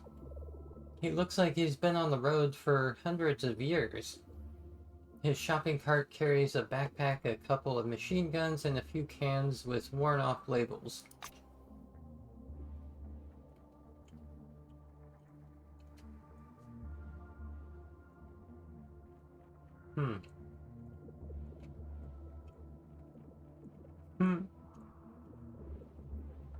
I'm surprised they aren't making me curse right now. So, you walk side by side in silence for a while. The old man points at something on the horizon. Other side of that hill there is where they plan to build a highway to Nashville Station. Well, before it all happened, I thought, why build a whole highway? Those bucking pricks definitely knew something. His hoarse voice trembles. Take a closer look at the old man. The old man reminisces about how he came to the dome in 72. You study him more closely from the corner of your eye. He looks haggard and exhausted, but still sturdy. His sleeves are rolled up to reveal faded tattoos on his arms. Daggers, mermaids, stars. He's wearing a black wing uniform. It's decrepit, but still serviceable.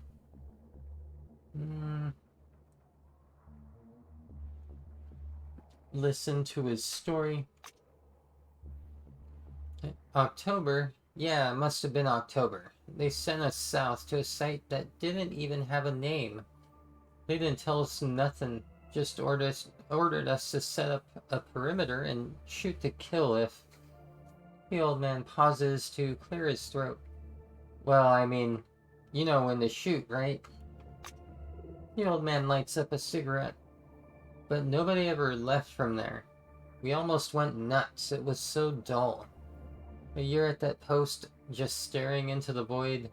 What were we guarding, and from who? He exhales a stream of smoke. So I'm standing there, and I see someone walking in the distance. I couldn't make out who. The air's so hot, everything is all hazy, right? Anyway, it definitely wasn't human. Maybe a robot? A forefather? Heck knows. But it sure wasn't no man, I tell you that much. The black smokes a cigarette all the way down to the filter, then tosses it in the sand. It just stood there, staring at me. I wasn't about to start shooting. Let the assholes giving the orders do the shooting, if you ask me. The commander never found out about it, and nobody else did either. You nod, and the old man frowns, clutching the handlebar of the rickety shopping cart. Why am I telling you all this anyway? You just nod along, not listen to a bucking word I'm saying. Alright, smarty pants. What was the name of my base? Use logic to come up with an evasive, but at least passable response. Magellan. That's right, definitely Magellan. The old man mutters to himself. He's clearly pleased. When the traveler looks directly at you, you realize he's not actually ancient. The desert has aged him prematurely. So, Magellan, huh? And where did they send us after that?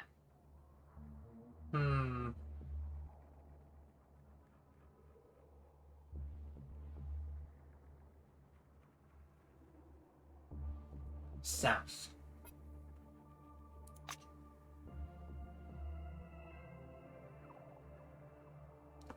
Oh my. The old man stares at you thoughtfully. There are tears in his eyes. From sand blowing on the wind? I've hated the South ever since. Care for a drink? I've got something right here. He pulls out a flask pulls a flask out of his breast pocket, takes a sip, and offers it to you. Alright. I shall have sip. The drink has a slightly creamy aroma and a bright, sweet taste. It must be some kind of liqueur. It's strong as hell. You take a sip and screw up your eyes. You have to catch your breath. The black chuckles and puts the flask back in his pocket. The road leads you to an abandoned parking lot. Grass is growing through cracks in the asphalt. A solitary minibus with broken windows is decomposing by the exit. The old man puts a hand on your shoulder. Well, thanks for the company. I'm heading right.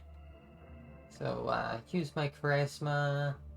Ask the old man for some tips from an experienced traveler. You ask the traveler how he managed to stay alive so long in the desert. The old man chuckles and gives you a couple of tips, summing up his advice with a single conclusion. And the most important thing is to keep your eyes peeled and your bucking trap shut. Words to live by. You shake your chance traveling companion's hand and he ambles away without a word. You watch until the hunched figure disappears into the distance. The sound of his shopping cart creaking grows quieter and quieter until it's gone. Interesting.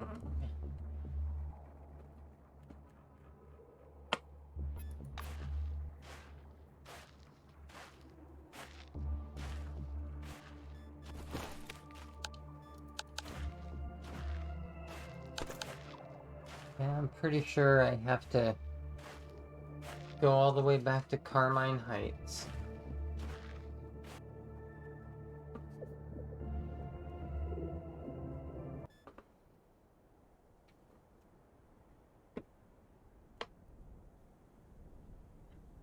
Oh. My character passed out.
Oh no.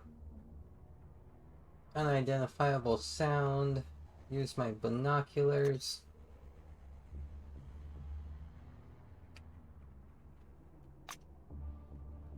Some cockroaches. I'm gonna try to pass them by. Cool.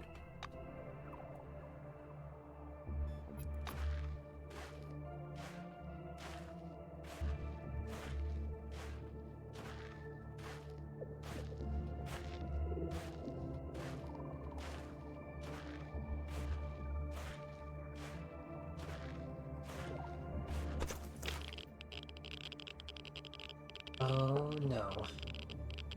You hear the characteristic crackle of the Geiger counter. It's increasing with your every step. You're approaching a high radiation area.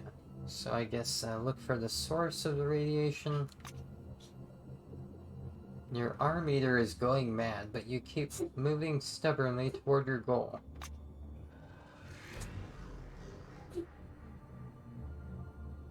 Finally, you see a pile of scrap metal that used to be a car. A half-open case is lying on the ground nearby. Small pieces of broken relic are sparkling inside. You know what, I'm just gonna leave it. I'm pretty sure this killed me at least once before.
My gosh. I cannot find this base. It's supposed to be, like, built into a cliffside.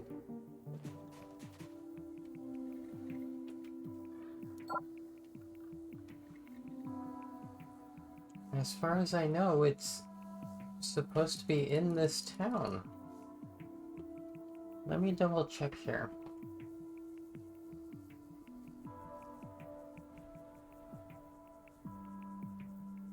Oh, I'm jeebers. I need to go to the phalanx base. Oops.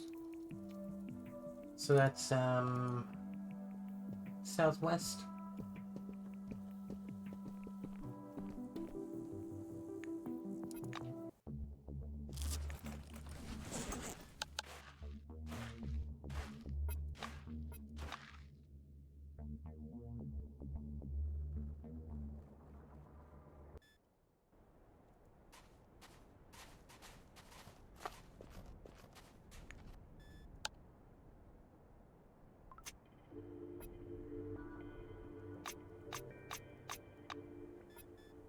Cool.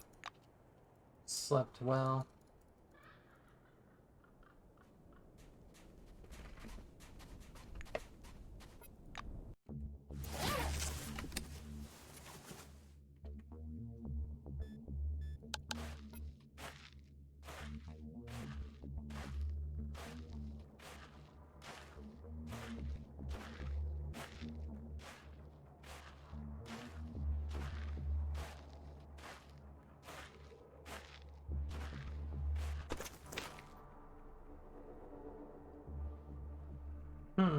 See a wanderer whose appearance is rather unusual. She's dressed in an old Cronus uniform.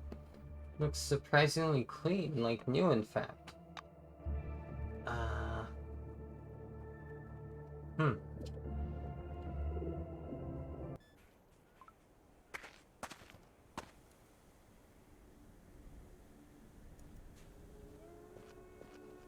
Glad to meet you. Stranger looks at you in surprise. Wow, you don't understand what's going on either? The wanderer shakes your hand. My name's Skylar Nisha, and I don't remember anything at all, to be honest. Last I recall, I was on the bus from Concord. Everyone started screaming. They kept talking about some kind of cyclone. Then everything went white, and here I am. Weird, right? He grins mirthlessly.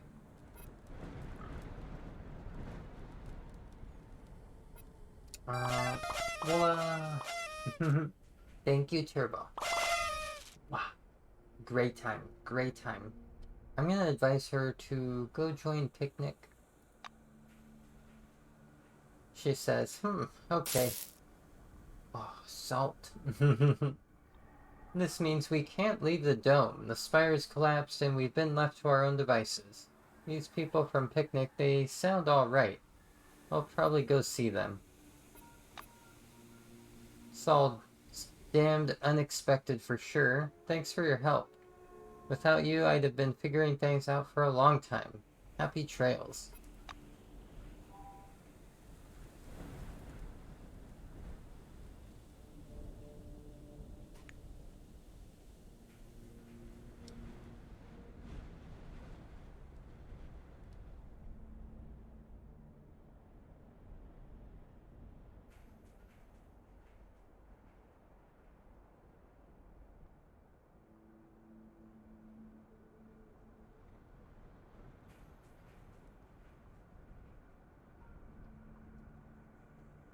Oh my gosh.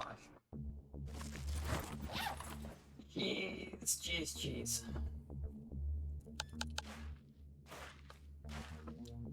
I don't know how I'm like getting so easily distracted in these last like 5 minutes or so.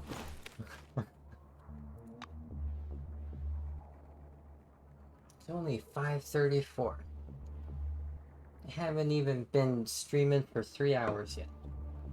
Come on. Come on.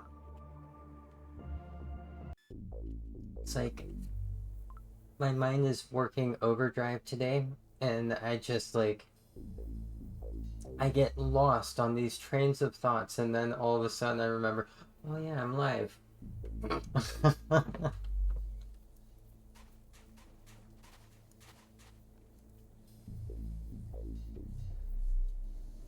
Let's see here. I guess I have to go into the base.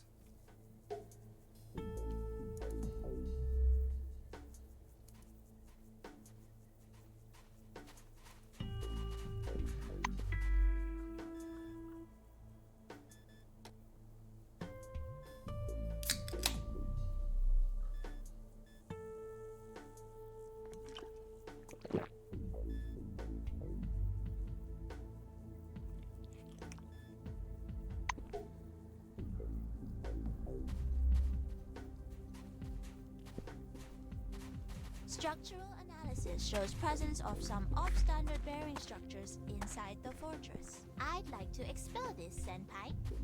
Okay, we can do that, Yoko.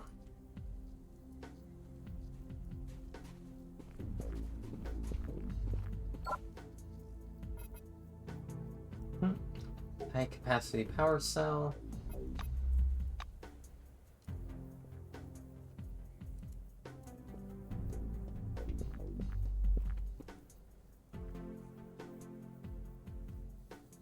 Oh, I need to get to that warehouse.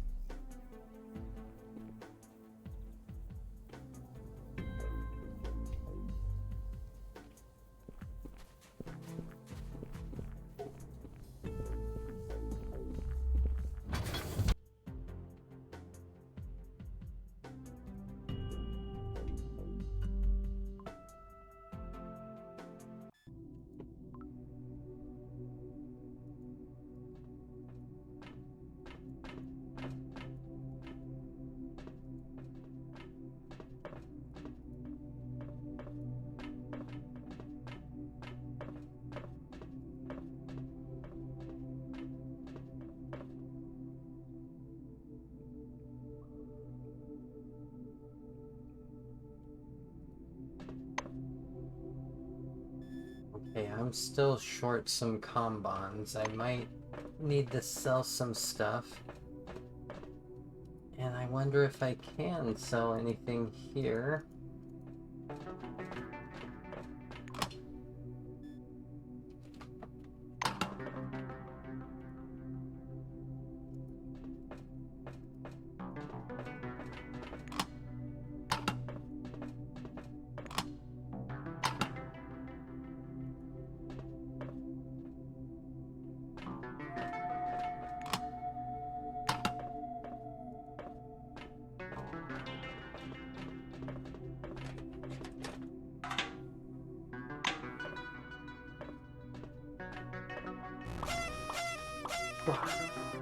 Confetti time. The howl fit right in with the music, heck yeah. Gunsmith.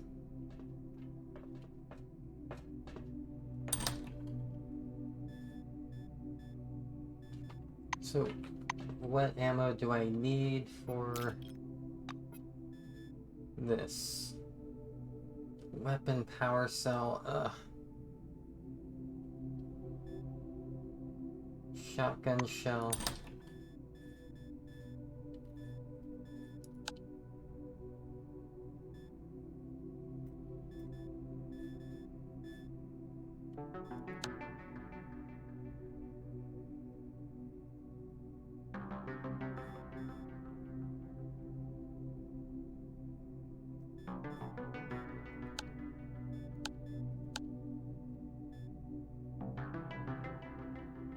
Okay. Well, actually, grenades.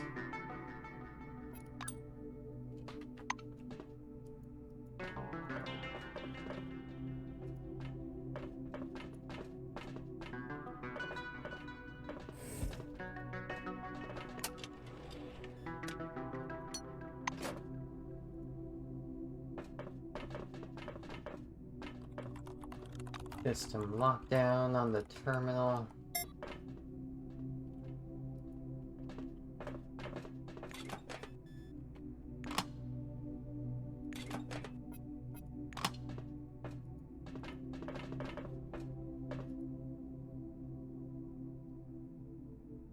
This phalanx man is absorbed in scribbling something in his notebook. He quickly tucks it away as you approach, as if afraid you might see something you shouldn't. Ask him how he likes his job. Your question seems to amuse him. How do I like my job? I can't give you the exact figures, but we're earning enough for the caravaneers and the guards, with some left over for expansion. I reckon that answers your question. Later.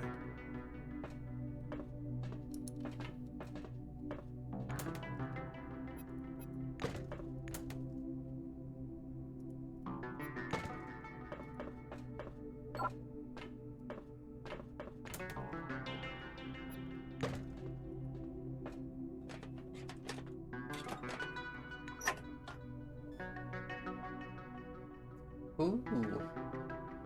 It's a decent pistol.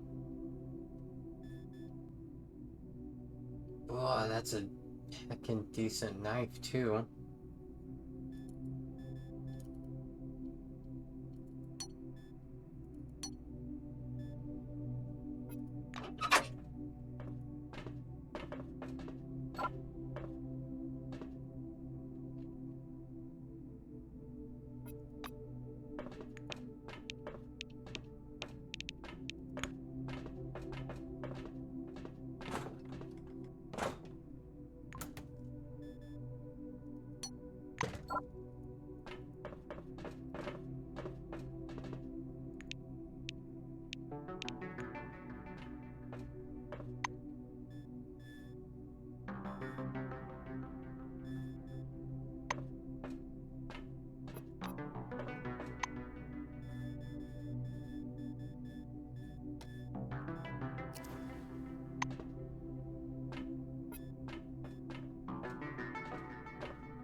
Oh my gosh.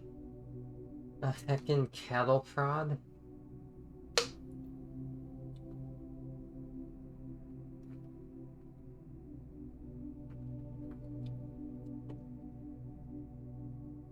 I like that it's called Mistress.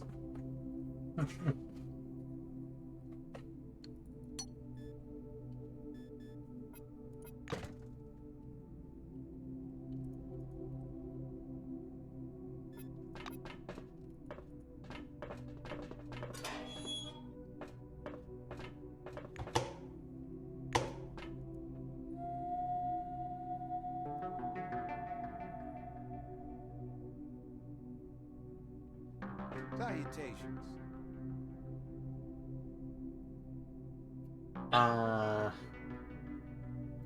Already not liking this. Yoko doesn't have time to leave. Dan Protz stops her, literally catching her by the arm. RoboKid raises her head. Don't touch me. Technically, I can't commit an offense, but I am an instrument of the crime. If you touch the instrument, you are the most likely candidate for criminals from the point of view of the court. Although I admit that I may be wrong in my interpretation of the law.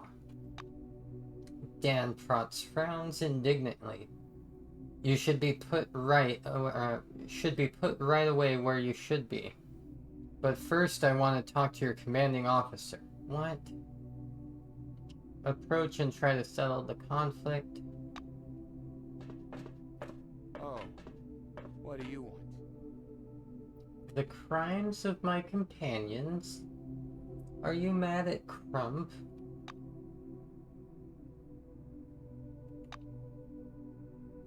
Is it encroachment on someone's property?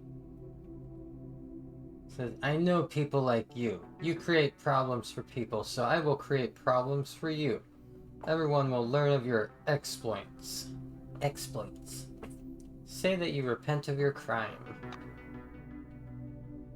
He reacts to your confession with a discreet disbelief. I'll reflect this in the report as well. I hope we won't see you again. Heckin' jerk. Heckin' jerk. Just 'cause I did a little bit of stealing.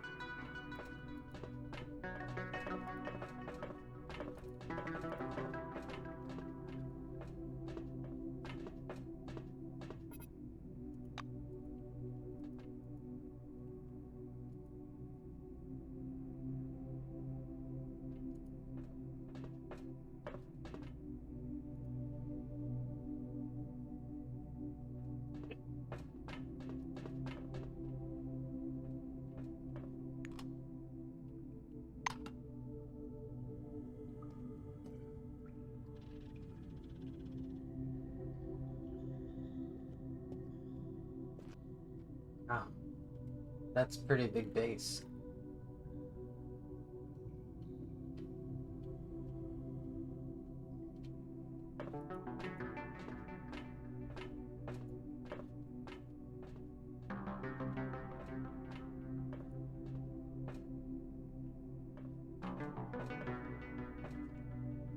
A security guard patrolling the lot glances over at you with sleepy, indifferent eyes.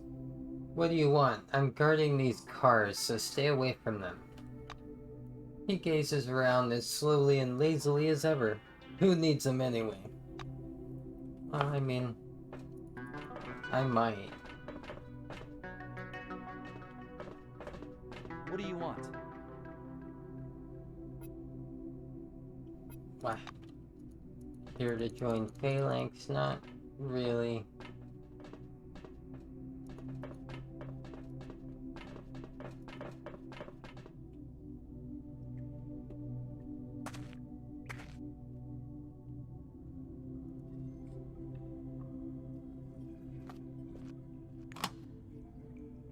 Ooh.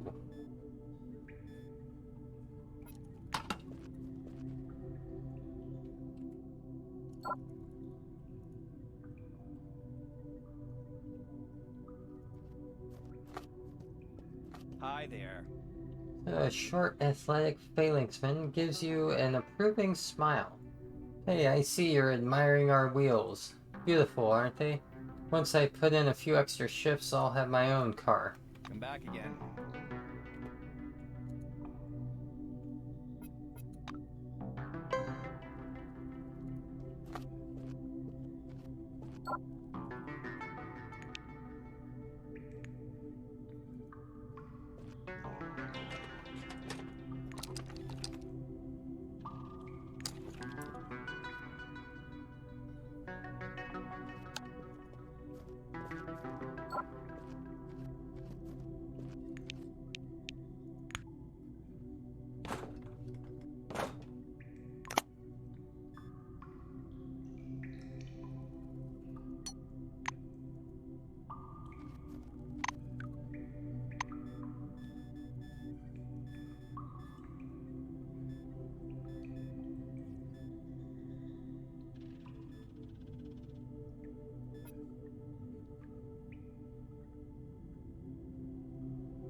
Glad to meet you.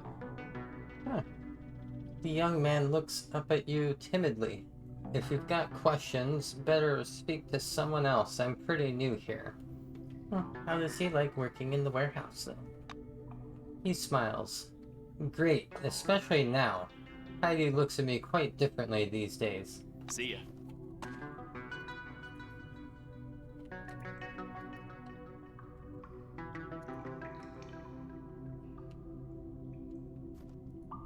Scientific workbench and a computer panel.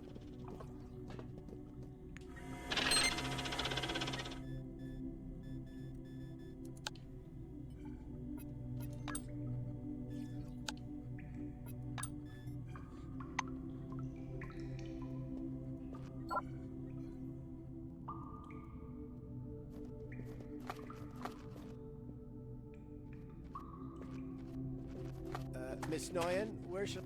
What do you want? A curly guy with a Ben Steinman badge squints nearsightedly as he takes stock of you. Do you want something? I doubt I can help you. You'd do better to address my direct supervisor, Miss Newen. He nods at the woman standing nearby. I see. Ask him to explain how he ended up here. Ah, well, he scratches his head as if slightly chagrined. Ben lowers his voice a bit. I used to work as a deputy warehouse manager at Concord. Then there was the incident, the evacuation, and the new committee. I took a look at that unholy mess and, well, I started drinking. But Miss Nguyen, bailed me out of trouble and suggested we escape. She was having problems out there too. As if inspired by his own story, he begins tracing his escape route in the air. We were headed out for a picnic, but the phalanxers caught us en route. I thought that was it. That was the end, but they turned out to be normal guys. They asked us who we are and what we do. After hearing us out, they said they had a vacancy and would be interested. And now I'm a clerk in the Phalanx warehouse. Ask him why he's a clerk now if he was a boss before. He screws up his face. Honestly, it's because of my alcohol problem. When we were celebrating the new job, I went a little overboard. I got demoted just until I can prove I'm reliable. Wish him luck and move away. Later. Well? My Nguyen gives you an unfriendly look. What were you and Benny whispering about?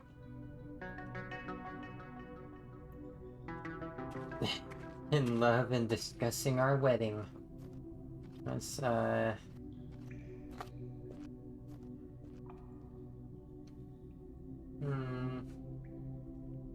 Benny's story?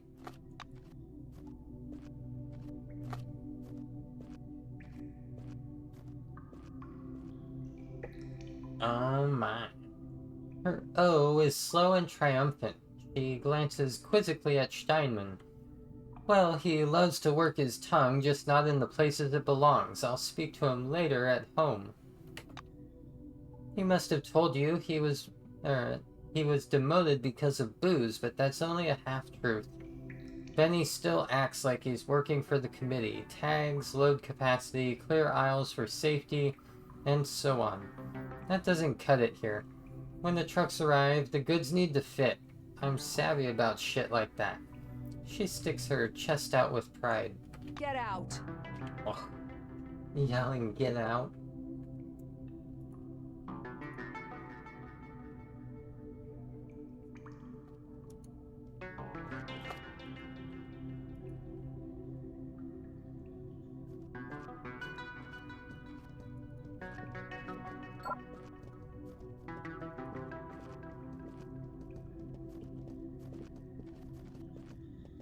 How can I help? The masked woman sizes you up suspiciously. Don't even think about stealing from us. My cousin once tried to sneak a tiny relic through the checkpoint in the sole of his boot. They nabbed him anyway. Well, you got an icebreaker. The expression on the phalangist's face becomes even more suspicious. I just told you, you're not taking anything from here. But if you really need it, then so be it. For 1,000 you will get your icebreaker. But how you get it out of here is your problem. I'll find it myself. She grins. Oh, for God's sake. I see you have quite a confidence in your abilities. Later.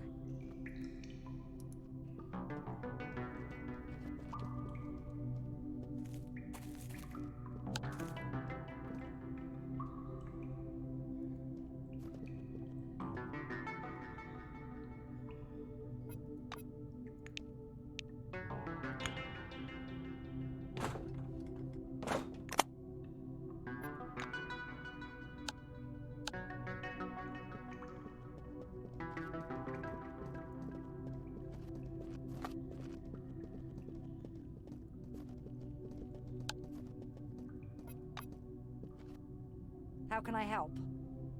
A tall young woman in combat armor is drilling the floor with the toe of her boot.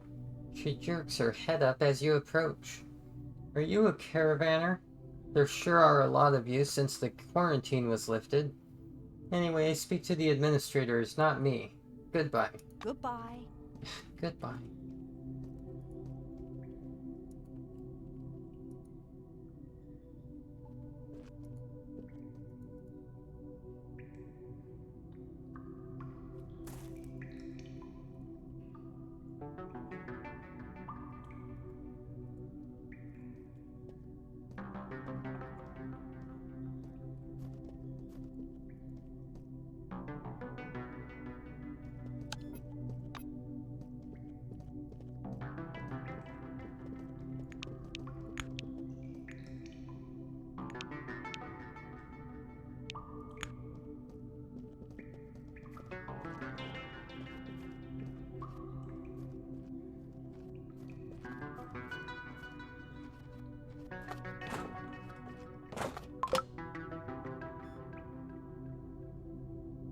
Firebug. Okay. Oh, cool. Leveled up.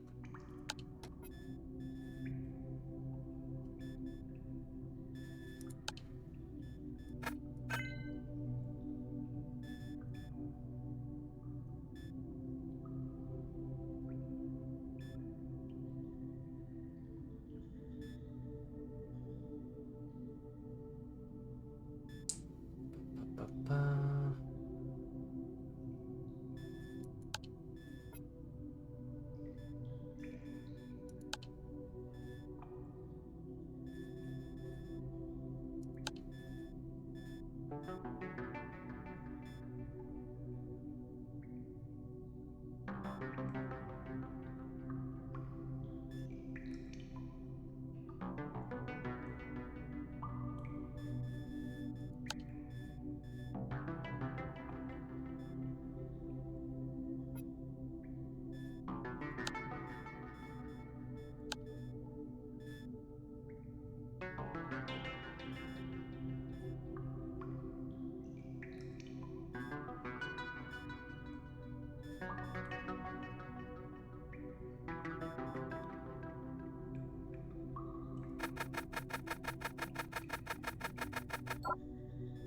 No, I shouldn't do that.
Alright. Okay. Think I can break into this.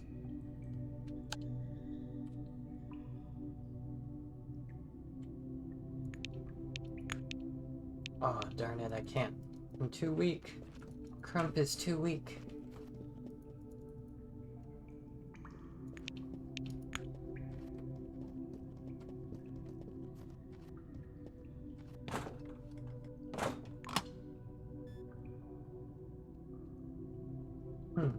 Heavy weapons, precision, and fortitude.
Wonder if I can't loot the box yet.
There it is. That's the relic I need.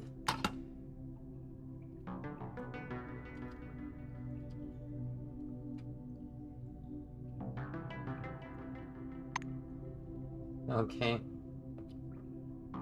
Says I have to sneak out as I will be chased by an employee who will try to find me. Uh-oh.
pretty sure that for my quests that I'm working on, I'm done with this area.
Darn it, did not sleep well. Okay.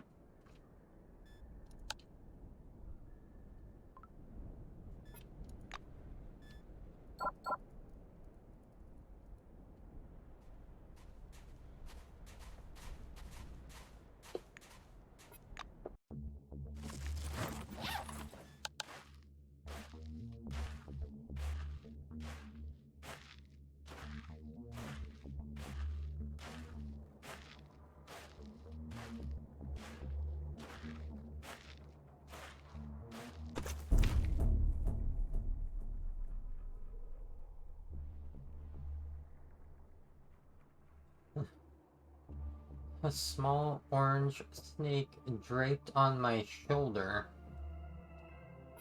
Gently lift it up and set it on the ground. You gather up the humble reptile and place it on the ground. It disappears docilely into the grass. Lucky me.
Oh yeah, I gotta go talk to the scientist.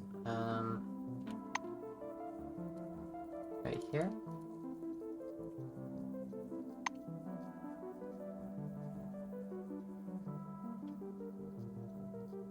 Oh no, the ISO suit.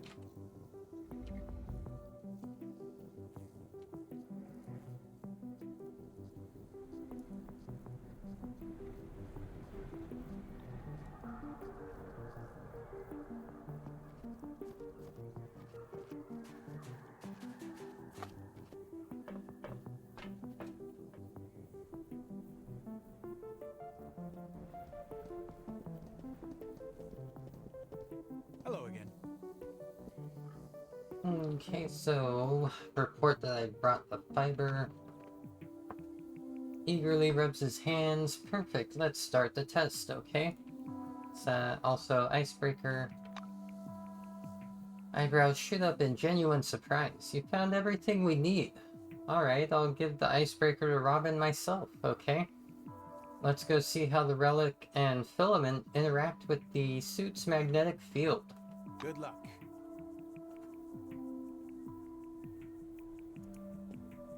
Forgot something?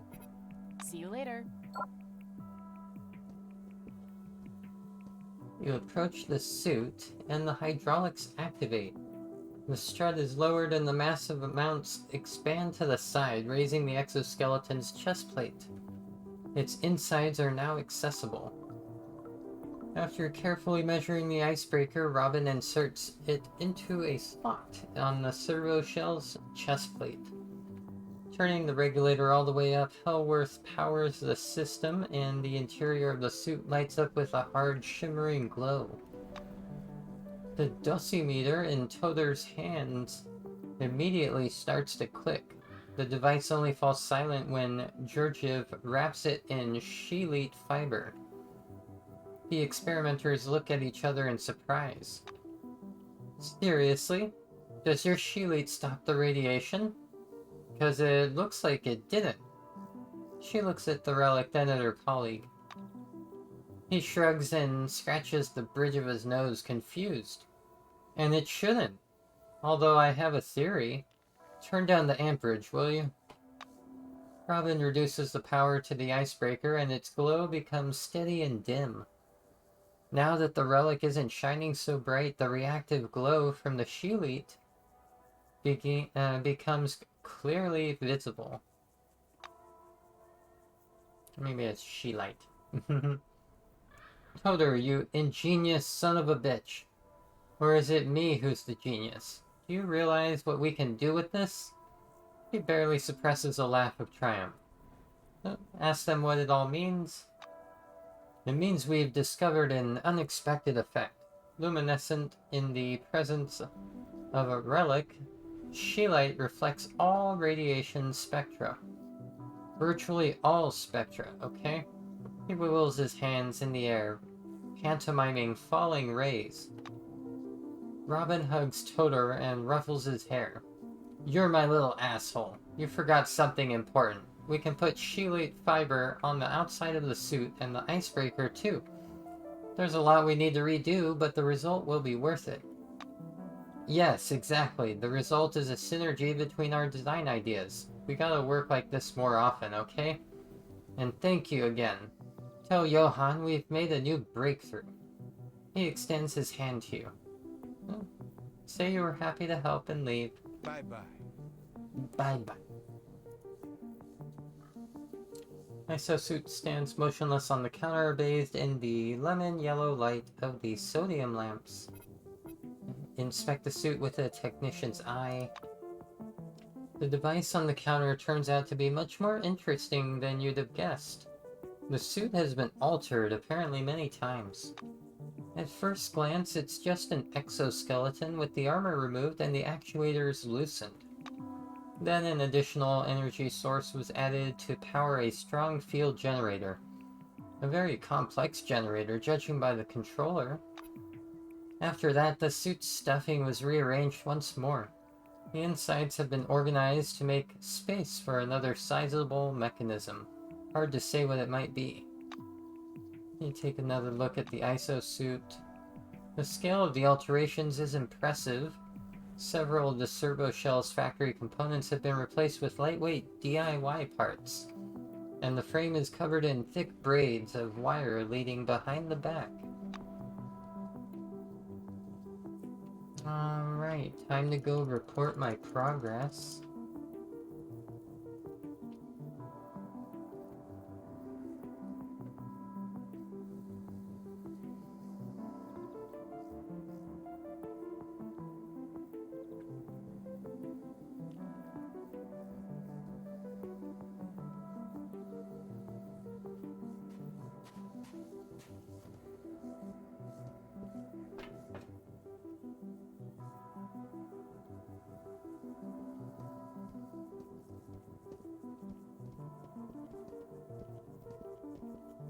Johann is finding it hard to drag himself away from his notes.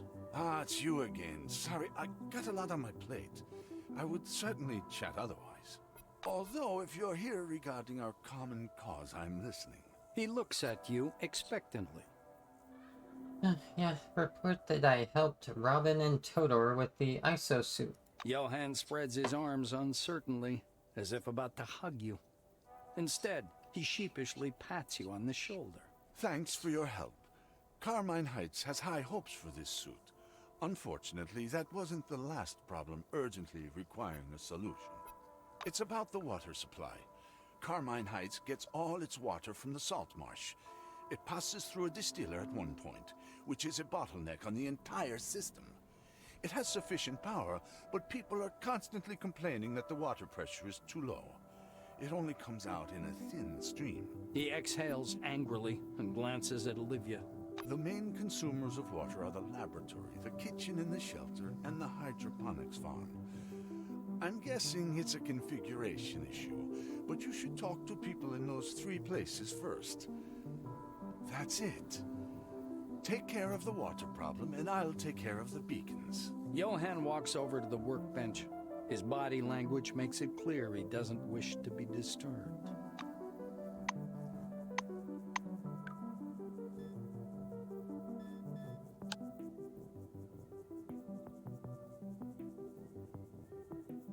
Need to speak with the canteen, laboratory, and hydroponic farm staff.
A tall, beautiful woman with golden hair and a frozen half-smile stands among the lush green leaves.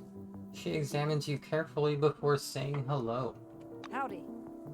She takes a test tube of pink liquid, shakes it, and holds it up to the light. The weather is excellent today, not too hot with a moderate wind. Judging by the clouds on the horizon, it will rain this evening. Of course, I can't guarantee this. I am Olesia Shipman, the local agronomist. Say you're working on the Carmine Heights water problem and ask how the water supply is on the farm.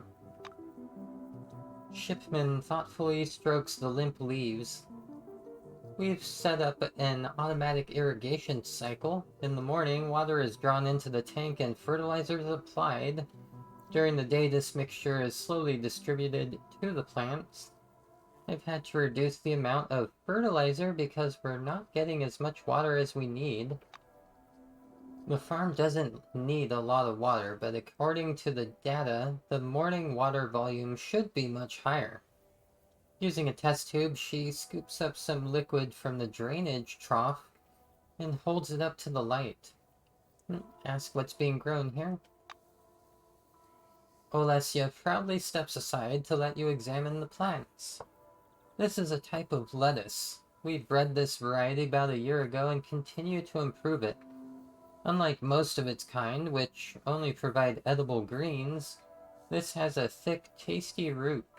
The biomass growth is huge, so we named it Atlas. She tenderly strokes the green shoot. We prepare salads, soups, and nutrient paste with this plant. It can even be used to brew tea. It has a very mild flavor which goes with many different spices. Later. Ah, okay.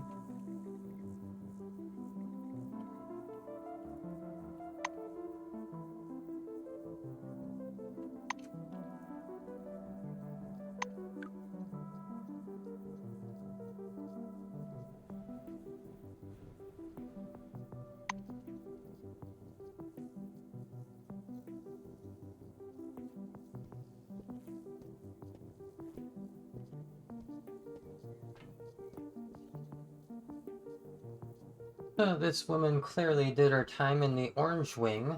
Her dark skin is covered in blue tattoos, and her overalls, unzipped to the waist, are faded, but still recognizably orange. She frowns as you approach. I don't like you. Hey, you ain't from Neocom by any chance? No? Okay, I'll let you live for now. She stares intently at your face, searching for traces of a smile. Think I'm joking, do ya? Put this in your pipe. Rose Dillard jokes only once. That's me, by the way. And after that, you're dead. Oh my. I hate that damn Neocom, and especially that bitch Nakamura. Peacemaking Democrat my ass. She's even more of a fascist than Zemeckis. I mean, at least he doesn't hide his beliefs. Rose raises her chin and fixes you with a piercing stare. Back away carefully, no sudden moves. I think there might be one more member of the staff for me to speak with.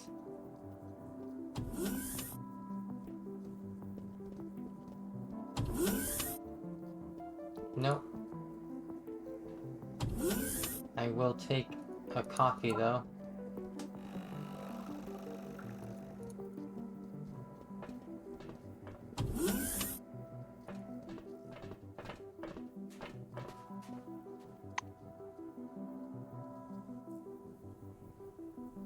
So, pharmacy, canteen, lab, and farm.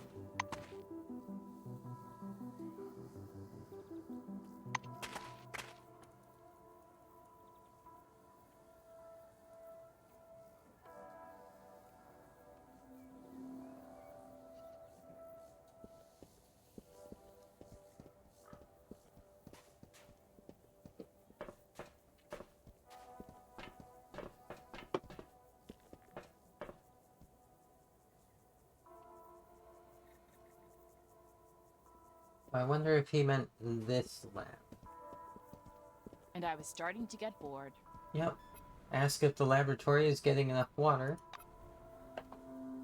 Robin pulls along and waves her hand to show that the water situation is very bad indeed. It's not a secret, our water supply is fucked up.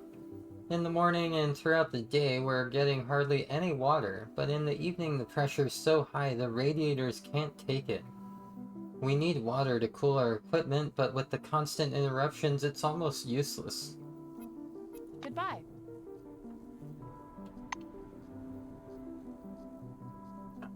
Canteen is right over here.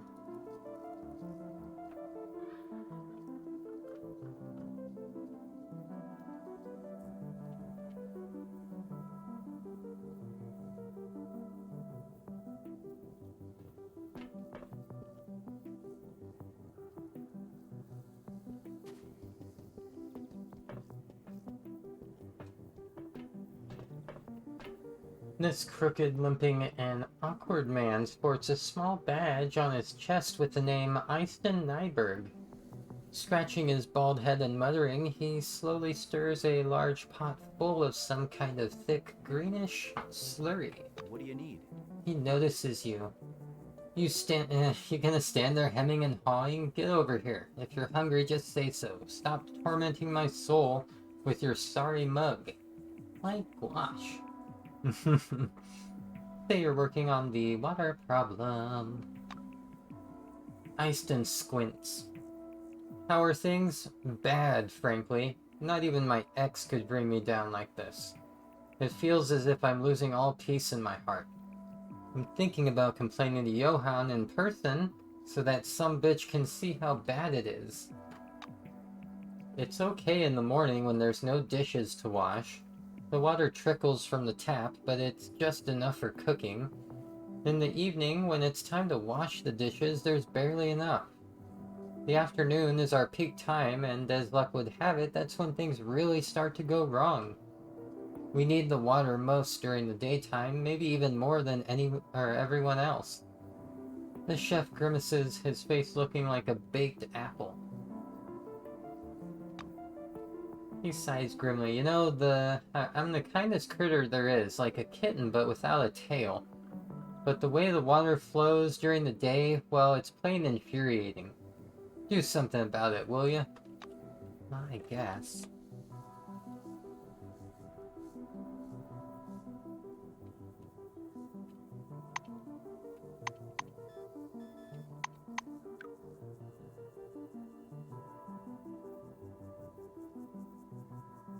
Okay, main computer of the water system.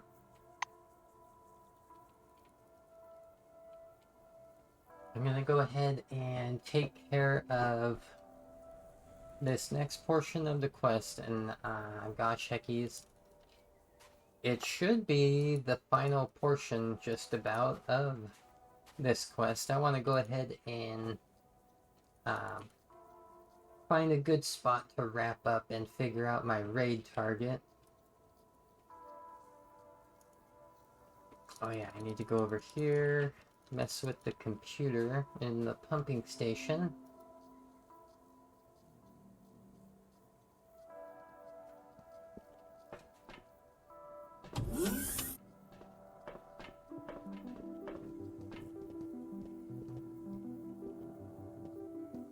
Oh.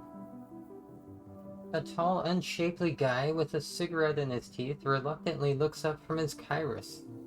He looks as if he's having a hard time understanding where he is and what's going on. Good day. Gordon Newman, Red Spaceship Software. Not red as in Soviet, just red like Carmine. Carmine Heights, get it? Nah, you don't. His face falls and he distractedly puts his Kairos away in his pocket. Sliding his glasses up his nose, he gently shakes your hand. Can I help you? No. See you later. You cannot? So, you need to use the control terminal.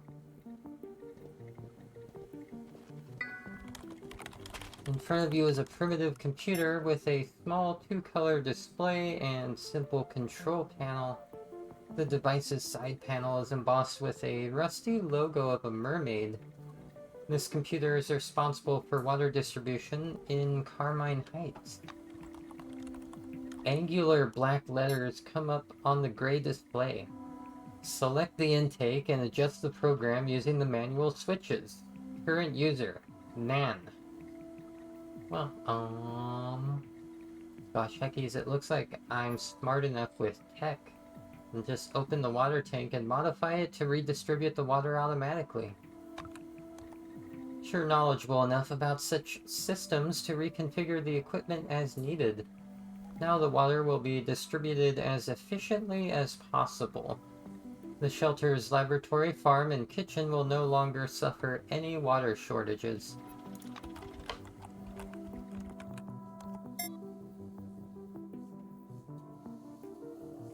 And you know what? I'm actually wondering if I want to maybe wrap up with, like, a little bit of SAR. Yeah, a little bit of SAR. Either solos or a little bit of Bwoking Dead. I'm thinking maybe, like, 15 to 30 minutes. Just a little bit. Little bit.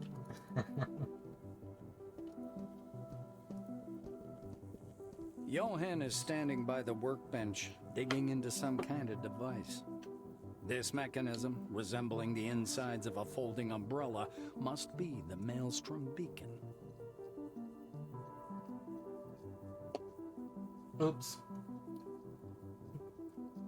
Banging things over here. Oops. Inform him the distiller has been adjusted. Johan nods gratefully. Yes, I was informed. The irrigation systems on the farm are working at full capacity, and the lab has all the water it needs too. You did a great job, thank you. I didn't forget our agreement. While you were solving Carmine Heights' problems, I took care of the beacons. You can find them in the safe. He hands you a key. Thank him and take the key. Johan grabs your sleeve. I'd like to invite you to a family dinner, as a token of my gratitude. Will you come? Okay. He shakes your hand. Perfect. Come anytime. Olivia loves to cook, so it's no problem if you just drop in. The blue responds with a small smile. Great. Then what are we waiting for? Come to the table. We were just sitting down. You join Johann and Olivia at the wide table. Set out upon the light blue tablecloth are a white porcelain bowl of green soup with glassy onion rings, a scalded Atlas salad, roast beef and gravy, and fluffy white bread. The meal is almost a feast by Baron's standards, and surprisingly abundant, considering that most of it is prepared from mutant lettuce. Sitting between you and her husband, Olivia takes Johann's left hand and your right. Let us pray. Repeat after me. God bless this meal. You thought you could get me. You thought you could get me, Turbo. Never. Never. I am immune to drops. I have developed an immunity. Johann sighs loudly. Oh, pray for what, Olivia? For the dome or maybe for Maelstrom to disappear? No. Oh my gosh. No. Science here, not some How religious could you? shamanism.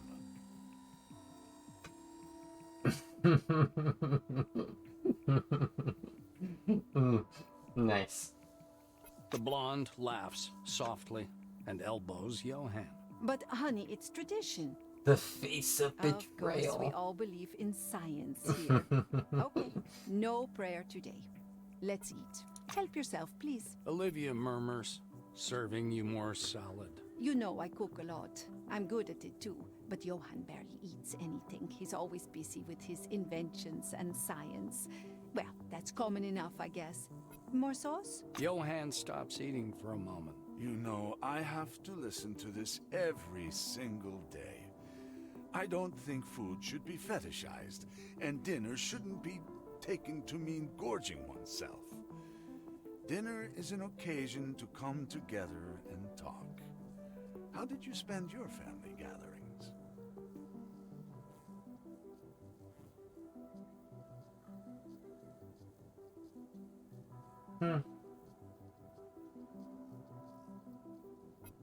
Small talk. Raysner nods absently. Well, you see, Olivia, that's what I was saying. Family dinner is a symbol, a tradition. It has nothing to do with food. He notes in a subdued tone, picking at his salad. Olivia forces a smile. A menacing silence hangs over the table. It's as if you're in the center of a storm that's about to break out. Olivia's fork trembles in her hand. So quaint to bring up the topic of family, and also timely. She says assertively, emphasizing the word family. She flirtatiously primps her hair and looks straight at you. Since we're talking about family, did you ever notice how your mother looked when she was tired? I remember mine. Always thought she was hysterical. It was only when I had my own family that I realized why my mother always looked like a walking corpse.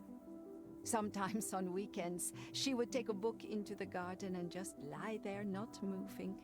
What was your mother like?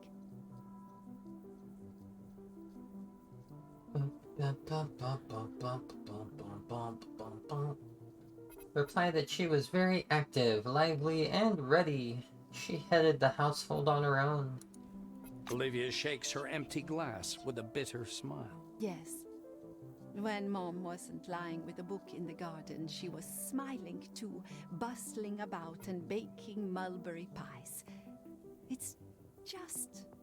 I remember my mom's hands. They were so thin like a witch's. She had a young face and old hands. She always kept them hidden. You know why that is. It's my father. He was slowly sucking life out of her like some vampire, but I never realized it until I myself got married. She casts a meaningful glance at Johann, making him squirm. At least now you're not pretending that we're not talking. Surely our guest's presence has a positive influence on you? Olivia sets her fork aside and gives you a look of contentment. As a child, I naturally didn't notice anything amiss about my parents. And yes, I loved my dad. Now I realize I was unconsciously looking for a companion exactly like him. And I found one. A too similar one, even. Just as serious, just as private, just as unable to listen. So similar, in fact, that Johan noisily pushes his plate aside. I think you're straying from the subject at hand. We were talking about traditions. Olivia grins ruefully. Oh, yes, I was describing our main tradition, which we both borrowed from our parents and brought to our own family. We're the same as them, and our marriage is like this because you, Johan, don't know how to negotiate. You don't know how to listen. You think everything aside from your work is insignificant. If that was only our concern, I'd endure it like I've been doing for many years now. But we have Carmine Heights, and it is about to crumble. Just because we can't agree on some things. God knows I didn't want to bring an outsider into this conversation, but since you are not listening to me, maybe you'll listen to what the employee has to say? She's looking at you, desperate for some support. Oh my gosh, Keith.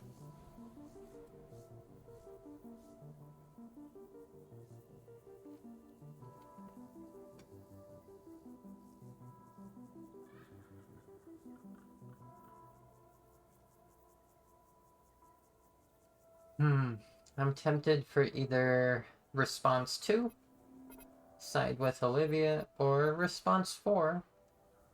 Everyone in the situation is right in their own way, but like that's kind of an assumption that I'm making, that Johan has something that he's not sharing.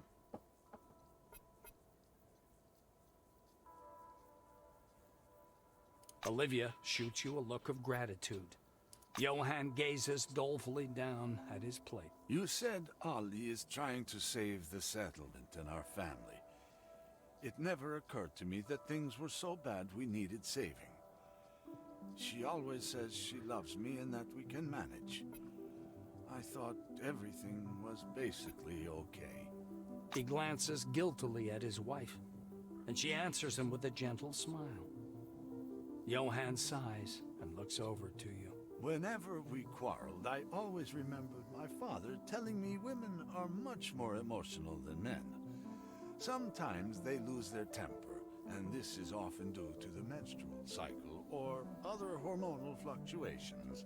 And that's fine, but I guess things aren't fine after all. Johan turns and impulsively hugs Olivia, and she hugs him back. I don't know what to say. Maybe I've been totally out of the loop. Maybe I really don't understand anything. He mutters. Alright, quietly say goodbye and leave.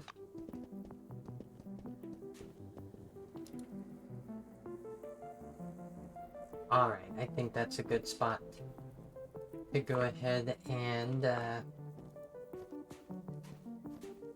play a little bit of SAR. I'll play a little bit of SAR.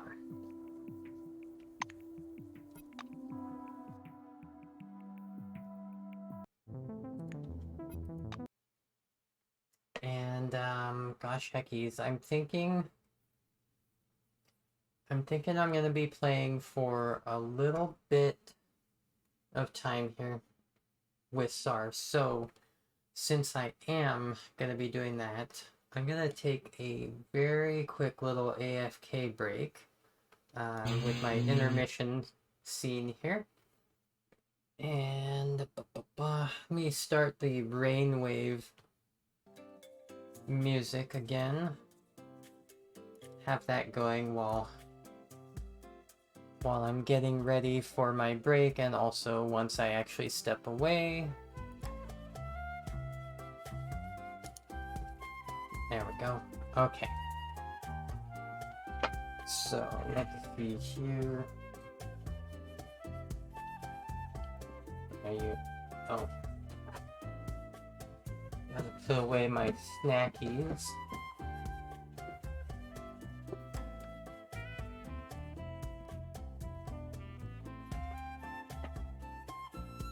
I feel like maybe on Tuesday I'll play some Cult of the Lamb with the new content.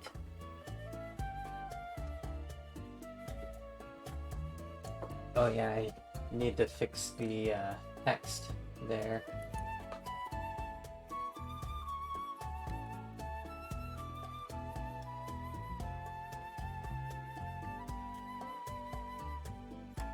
Tatum Colt. Tatum Colt.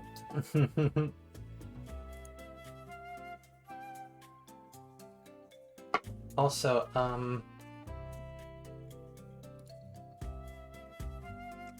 I feel silly.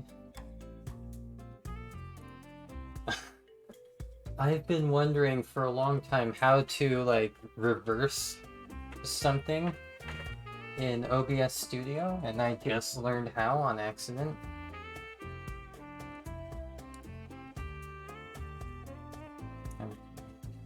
Let's see, flip horizontal. There, fix it again.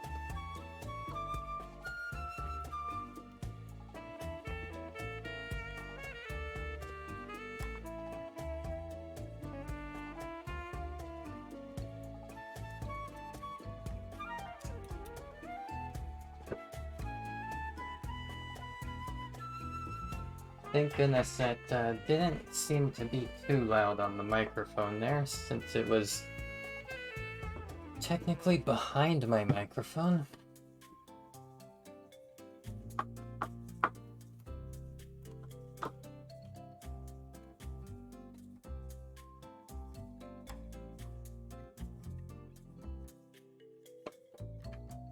Love how in this scene I'm just like staring. Just staring.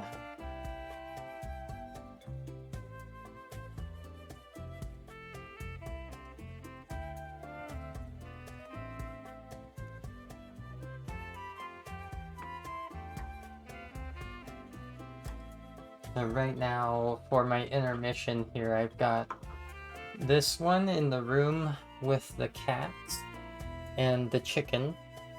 I have the train riding one, and then I have the run all the way to my base.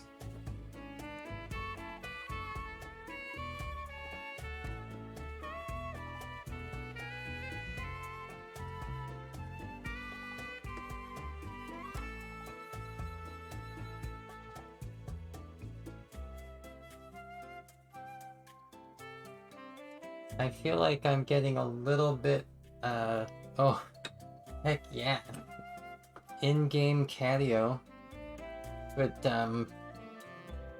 going and doing this stuff with these little videos is kind of making me feel like I'm almost ready to make, like, a YouTube introduction video, like, for my VODs.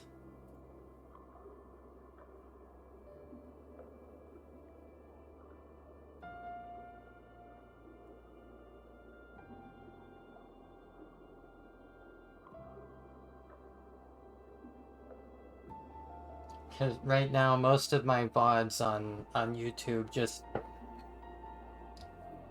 start off with me going and saying, oh my gosh, hello everybody. So people getting my videos automatically in the algorithm. I don't know. I don't know. I don't think that right now it's the best intro that I could be doing. Also, wow. I'm looking at my recording here. It's taking hardly any space. Nice. On my disk. Anyways, I am ready to step away for, I'd say probably 2-3 minutes, something like that. Aw, thank you, Turbo. I appreciate. I can love ya. And, yeah, so I will be back in a few minutes. I love you all.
Oh, jeez. Okay, I am pretty much ready to go here. Oh, Ozzy, do you need me to open the door? I'll be right back. Gotta open my door.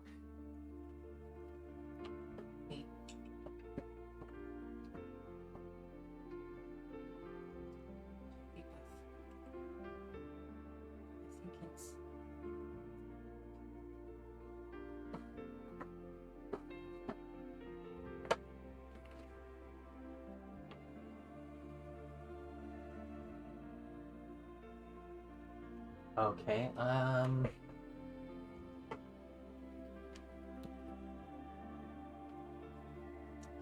really hoping that I don't need to slam the mute on my microphone. Okay, I'll be right back.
Yeah, I swear Misty has to be a total butthead. Like, there was no problem.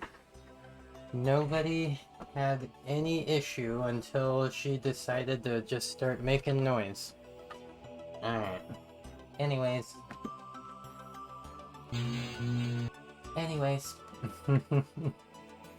Let's see here, there we go. I feel like I have to gradually moving further and further to my right. Okay.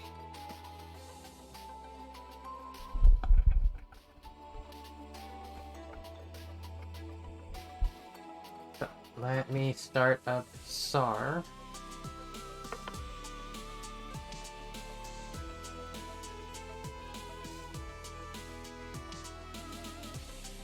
Okay. And because I don't have it set up to do it automatically yet, let me update the game.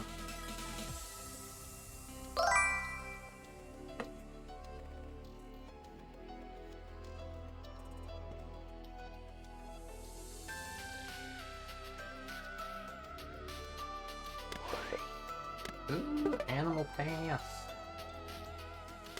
Bunch of Carl coins.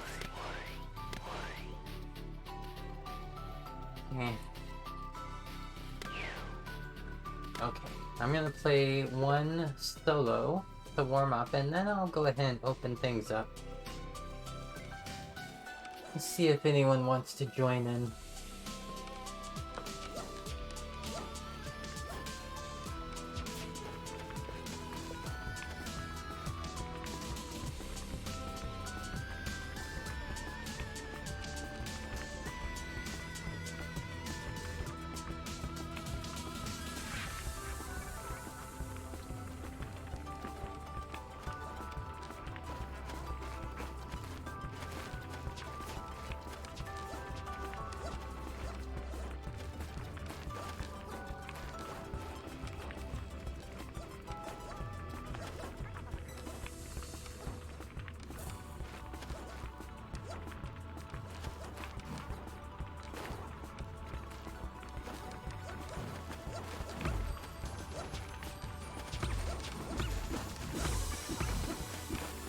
How dare you? Oh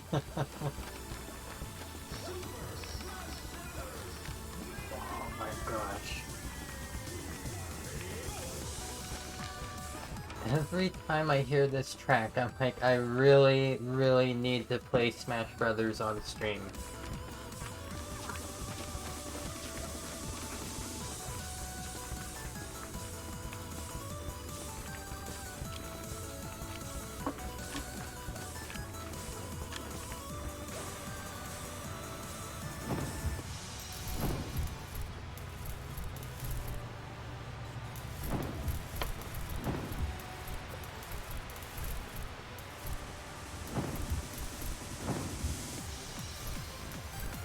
Oh yeah, the cats did distract me. let me get the window capture going. Oops.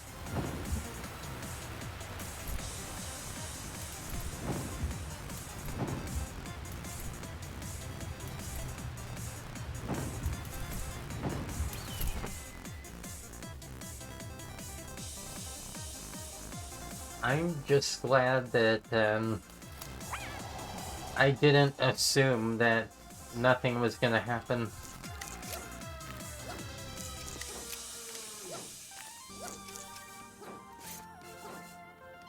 Because I was like, that would be really loud on the stream, I imagine.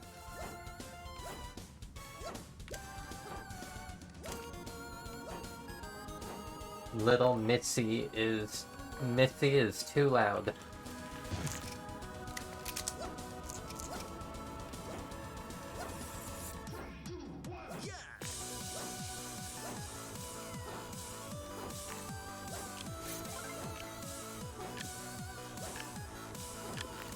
Like tiniest little fuzzy baby.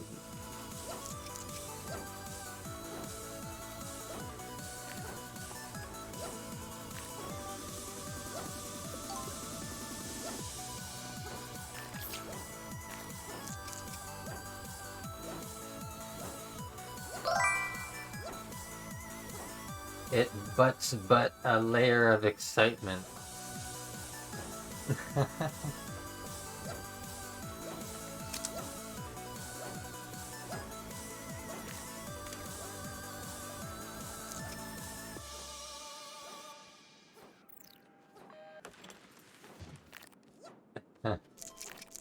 Hashtag proof.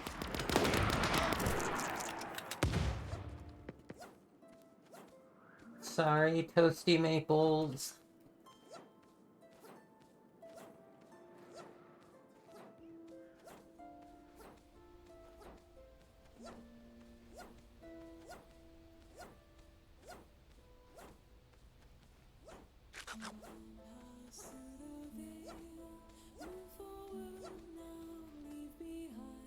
Final Fantasy IX?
Ah.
Heck yeah.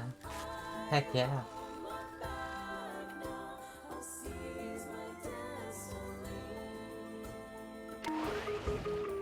Feels good. Super good. Super.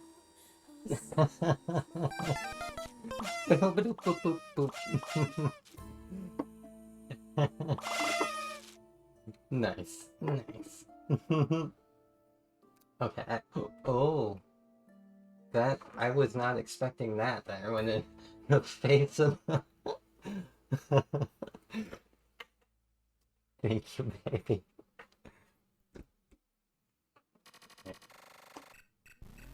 I had to get a couple things out of my way here. Okay.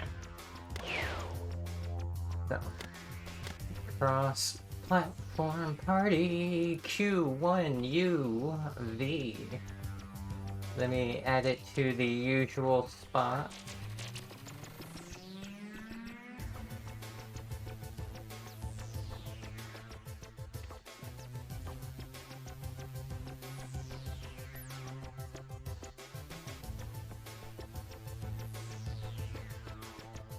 Okie dokies. Okie dokies.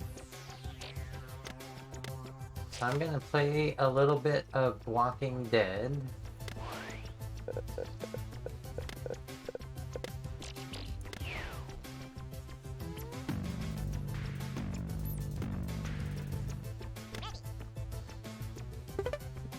I love those splits, like...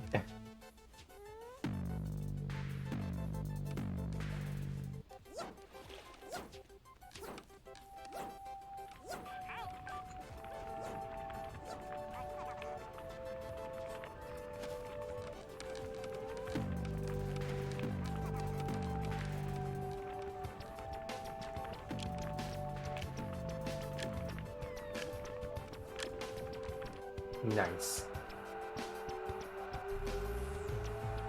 Splits, buddies.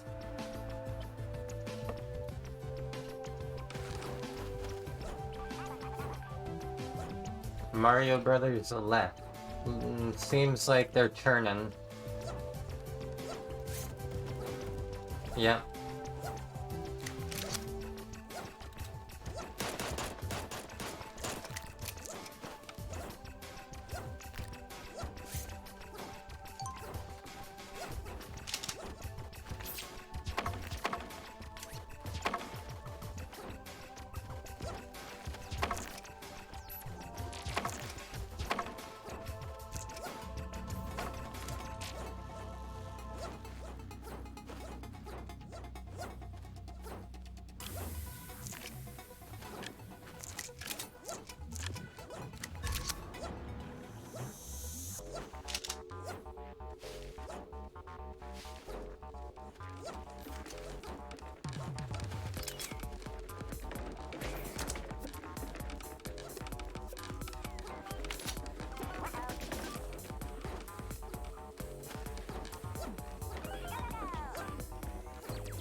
my goodness, Demon Angel Fox. Thank you so much for that follow. I hope you're having a great day.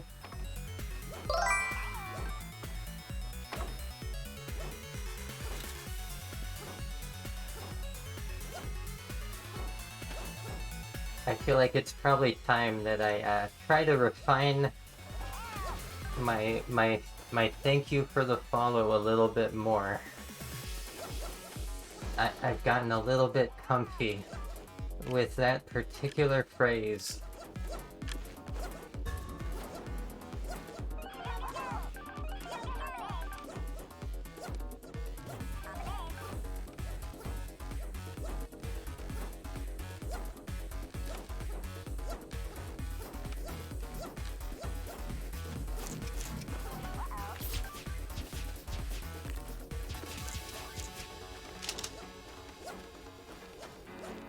Prince of Discord.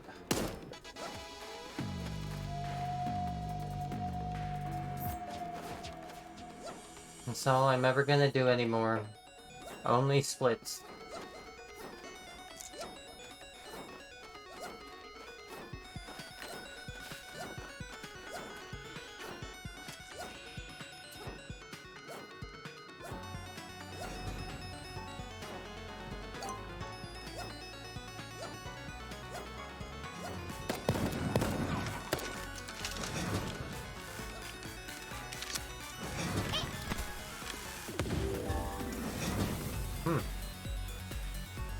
Everybody be smashing themselves.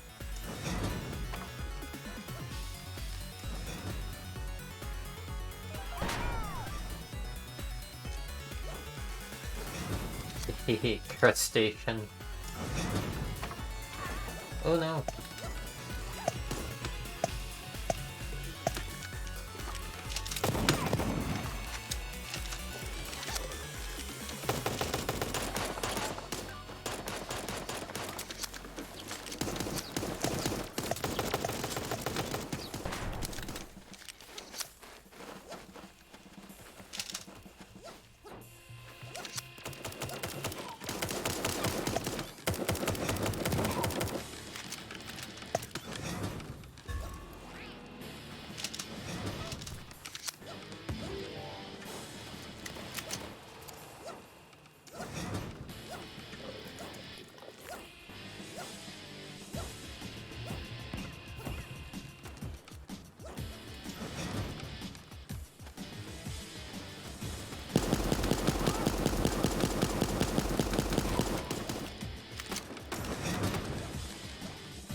Oop.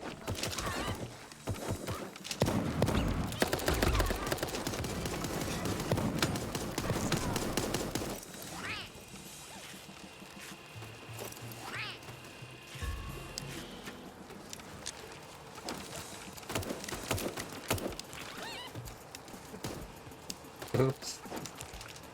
Oh no.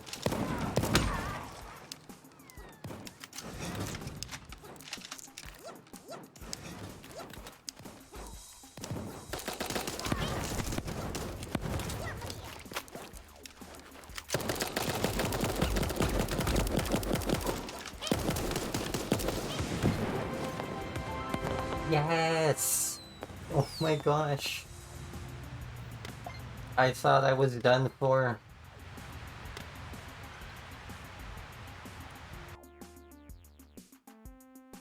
Fun.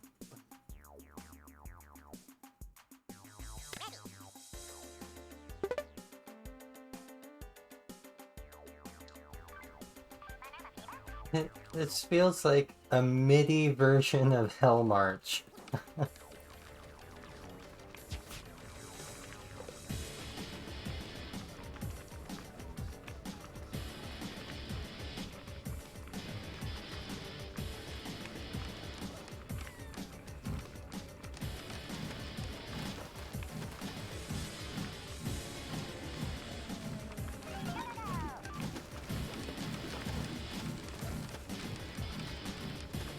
Pancake the raccoon.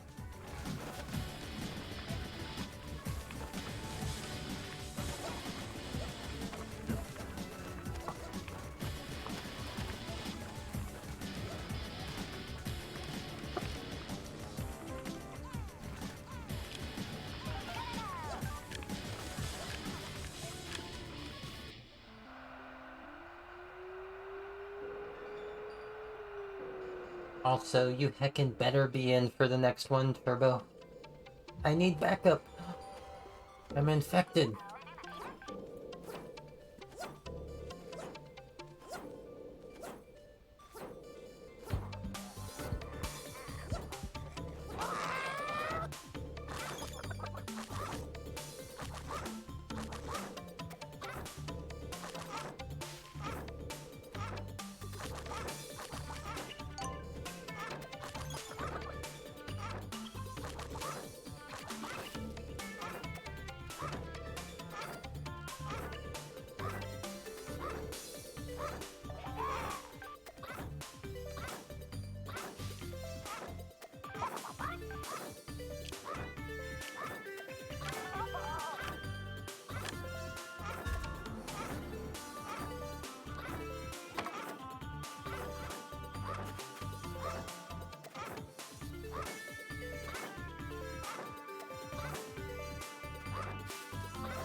That was nice.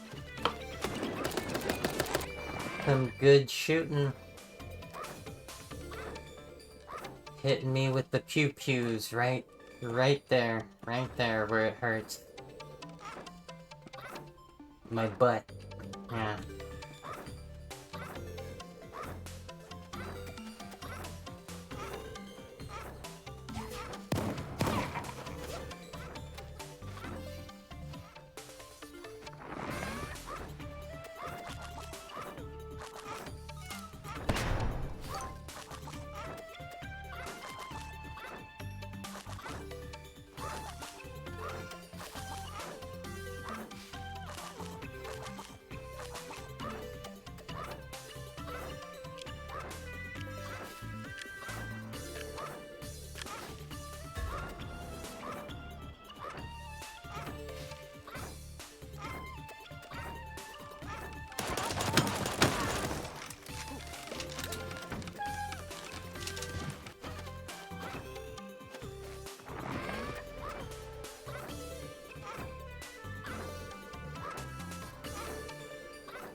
Wolfie!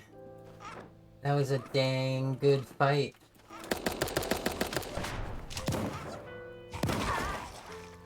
Oh, Manolu.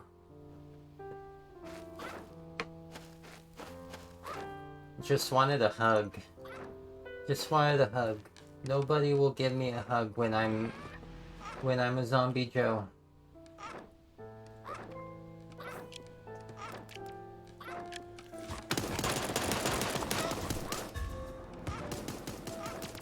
Ah, darn it.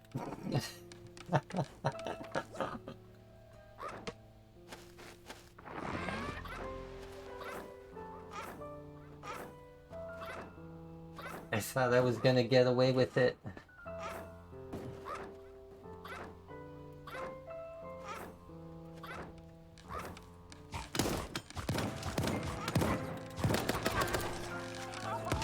Yes!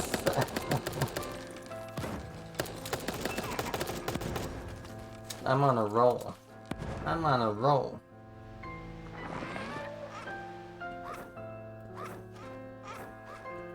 I've got Khajiit claws going on.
I got the wild pancake.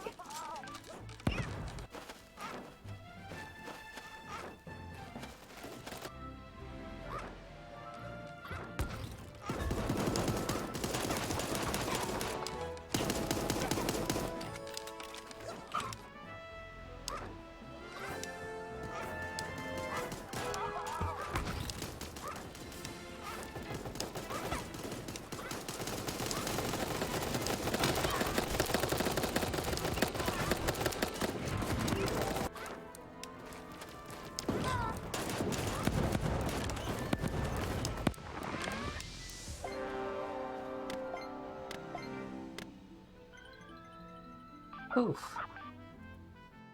That was fun. That was fun. Ooh, Turbo, welcome in. So yellow. Let me see here.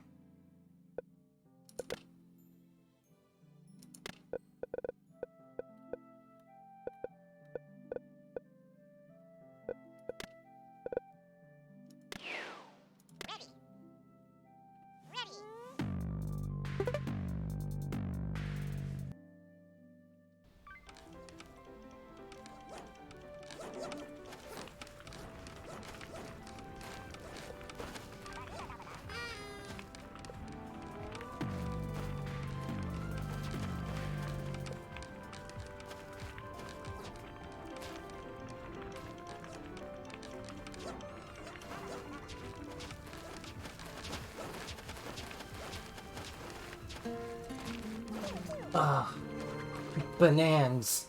My only weakness. Dab. Get dabbed on.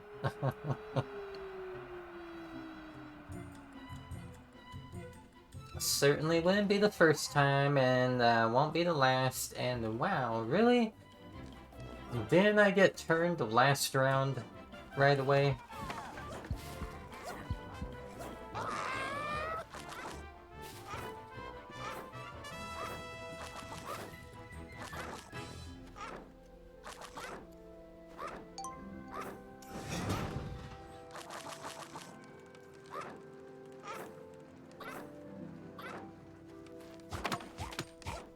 Ow.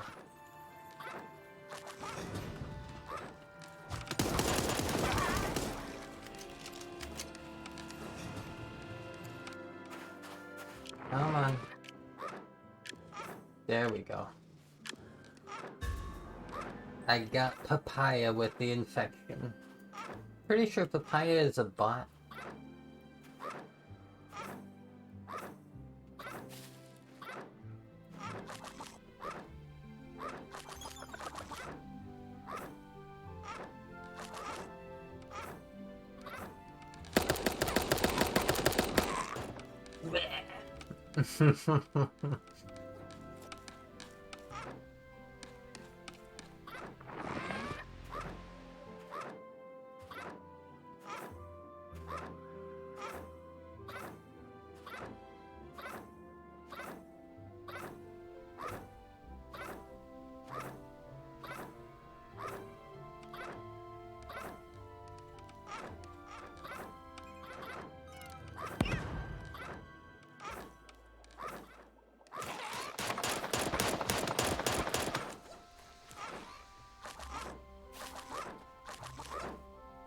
No.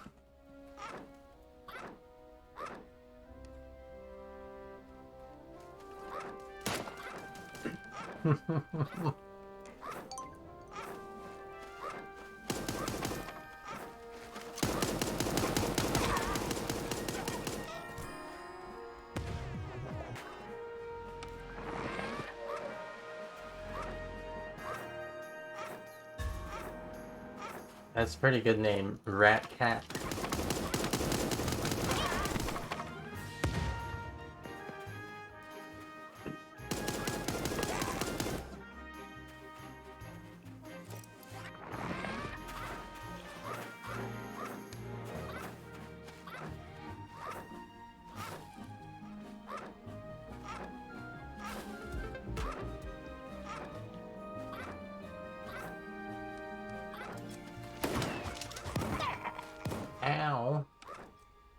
What the heck?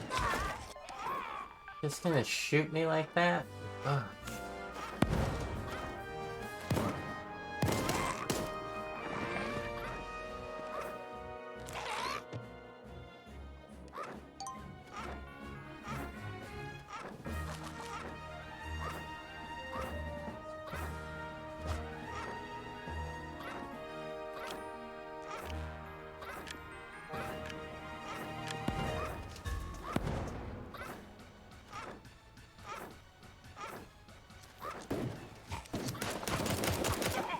Ow.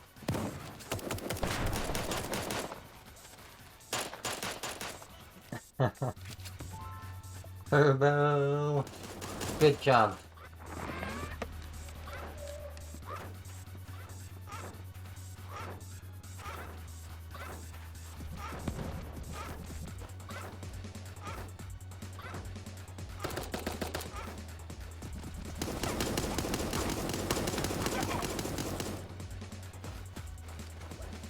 That dummy mommy though.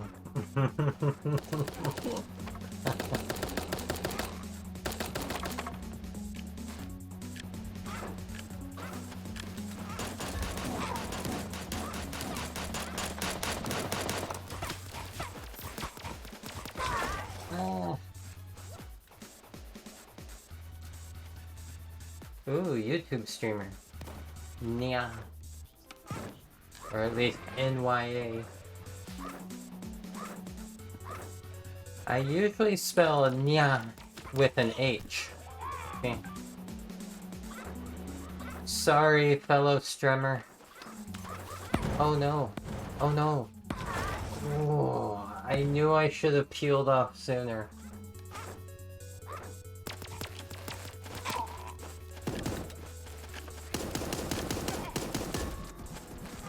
They go and start dropping grenades. That's when it's time to stop following them.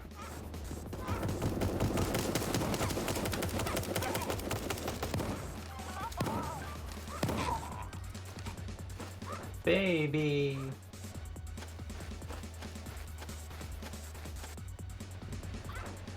Keep shooting me with your love gun.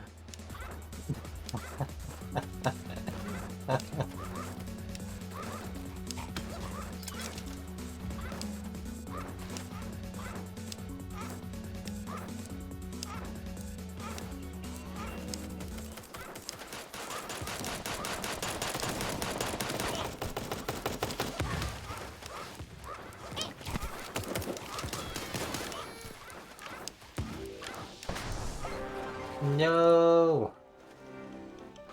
Chris and Angel escaped. That means Chris Angel escaped. The worst magician of all. How could we have allowed this to happen? It's a collective failure. Seriously, nobody likes Chris Angel. It's like, I like Chris Angel. No.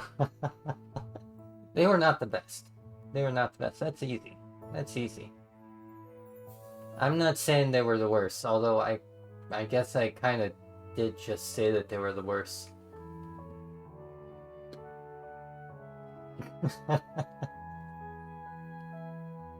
The player is not the magician. Oh.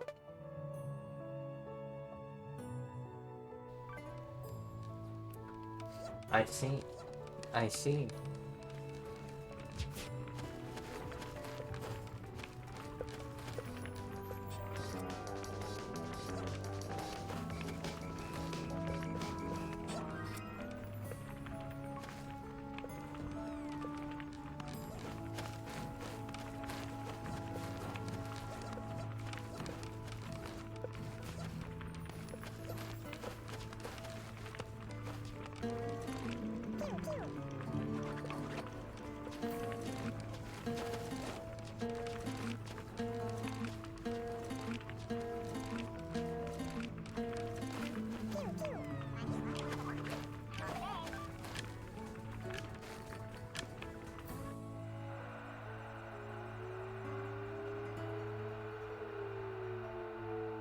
Oh, someone's sneaking up on me.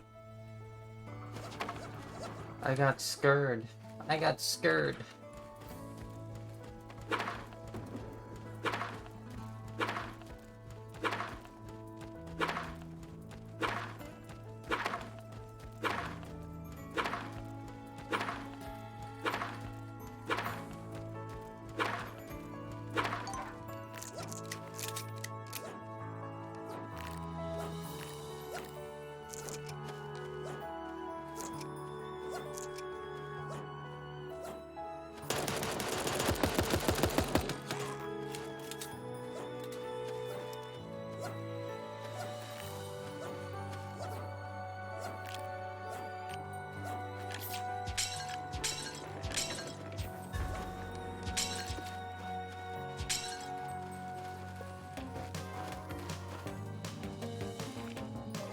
Ow!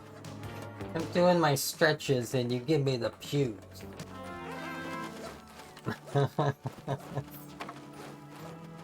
I don't have to take this.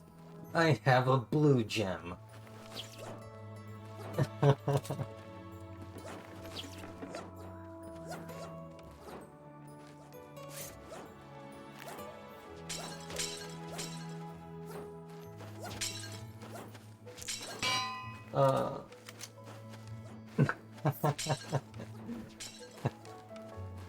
You like the blue gem? Well, I can't argue with that. He does have the blue gem.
Baby, that was wonderful.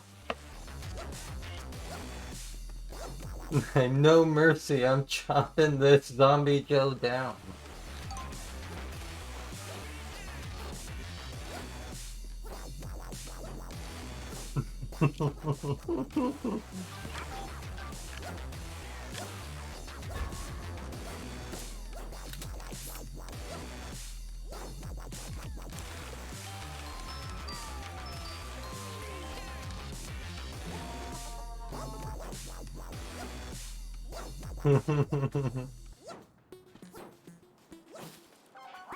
We'll see. I have a feeling that eventually that zombie Joe is gonna betray us. But until then...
Beavers.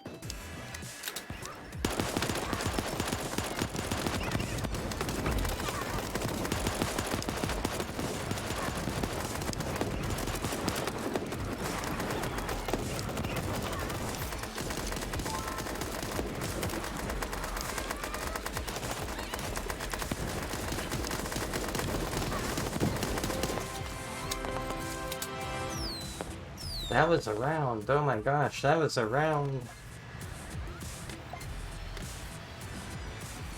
I got a little worried at the end.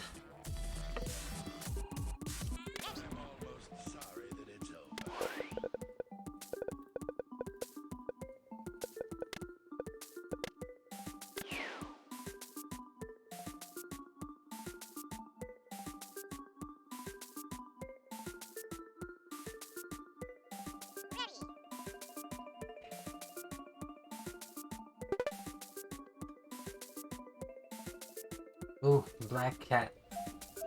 Black cat.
Darn it, darn it, darn it.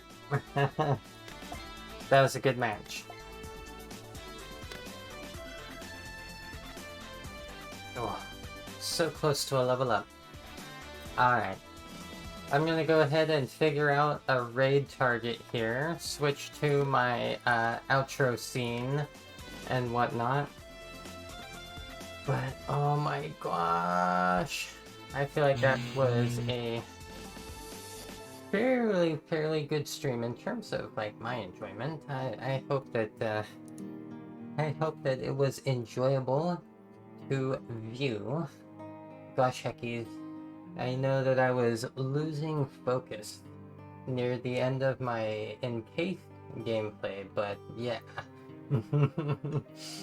And yeah, that scene effect for the transition, I'm thinking about trying to do either more work on that one specifically in time for Tuesday, or maybe like working on making it like a random type thing where there are multiple kinds of transitions that can happen, but it's a little bit beyond my understanding at the moment. We'll see what happens with that. Let me go ahead and bring up my browser window to see who's actually streaming. I'll just want to go ahead and make mention I am going to be streaming, as I mentioned, on Tuesday. Gonna be Tatum Tuesday. I'm not sure what exactly I'm gonna be playing. I'm leaning towards Minecraft and Star. I feel like those are two of my favorite games to play right now on stream, and they happen to be two of the better games for me to stream in terms of visibility. And gosh heckies, I feel like when I'm in my odd Tatum personality, my persona there, that it's more enjoyable playing those games. So let me see here. I'm gonna check to see if anyone is actually playing some Star and streaming that. Yes. Okay. I think I have found the raid target. I just need to make sure they're not like AFK, as I am wont to do during my streams.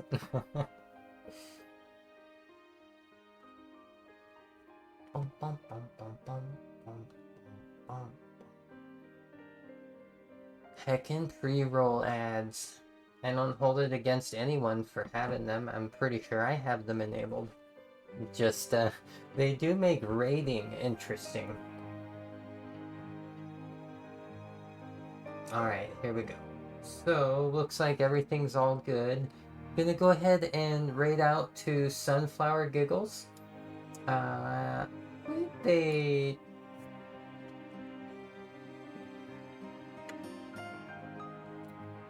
I wanted to say that they tend to go by, like, preferring Sunflower for the nickname at this point. But yeah. They are a Super Animal Royale content creator. Very fun streamer to not just watch, but also, you know, participate in chat. They're very friendly, very welcoming, as well as their community. That's one of the big things that I try to look out for when picking who to raid out to. Because I might go to some extremely chaotic channels sometime, but it's never anything where people have to worry about hostility or rudeness. Oh no. I can't raid Sunflower right now. I understand why. Things happen. Things happen. Usually that's because, bothersome bots, I'll put it, were, being annoying at some point in the near history. Alright, well, it looks like then I don't have any Super Animal Royale players that are streaming right now that I'm actually following, but I have a lot of options here. I'm gonna go ahead and double check Fran Opossum here. Yay! See here, so try to line up the chat here. Okay, it looks like it should be fine. They are set right now. Yeah, sorry, Zariah. Oh, hi and thank you. Yes, oof. I have been playing a lot of Encased, a little bit of SAR today. The SAR rounds went very well, but I need to have a more substantial meal than my snackies. So, looks like Fran is probably ready for a raid. I'm gonna like get it started this time before I actually do like the whole mention. Can I not raid anyone? Are there a bunch of hate raids going on where like people are shutting down their ability to get raided? It happens. Okay, there we go. It was my browser window, I think. But gonna go ahead and raid Fran Opossum right now. Playing some Fallout New Vegas. And gosh heckies. They are such a fun streamer to watch, and also, like I mentioned before with Sunflower Gibbles, community is awesome. They're very welcoming. Go ahead and give them a follow. Right now, it looks like Stream Raiders is going on, but New Vegas. Oh, never mind. They are back right now from their BRB. So heckin' love y'all, and I will see you later, as in Tuesday. Mwah, mwah, love ya.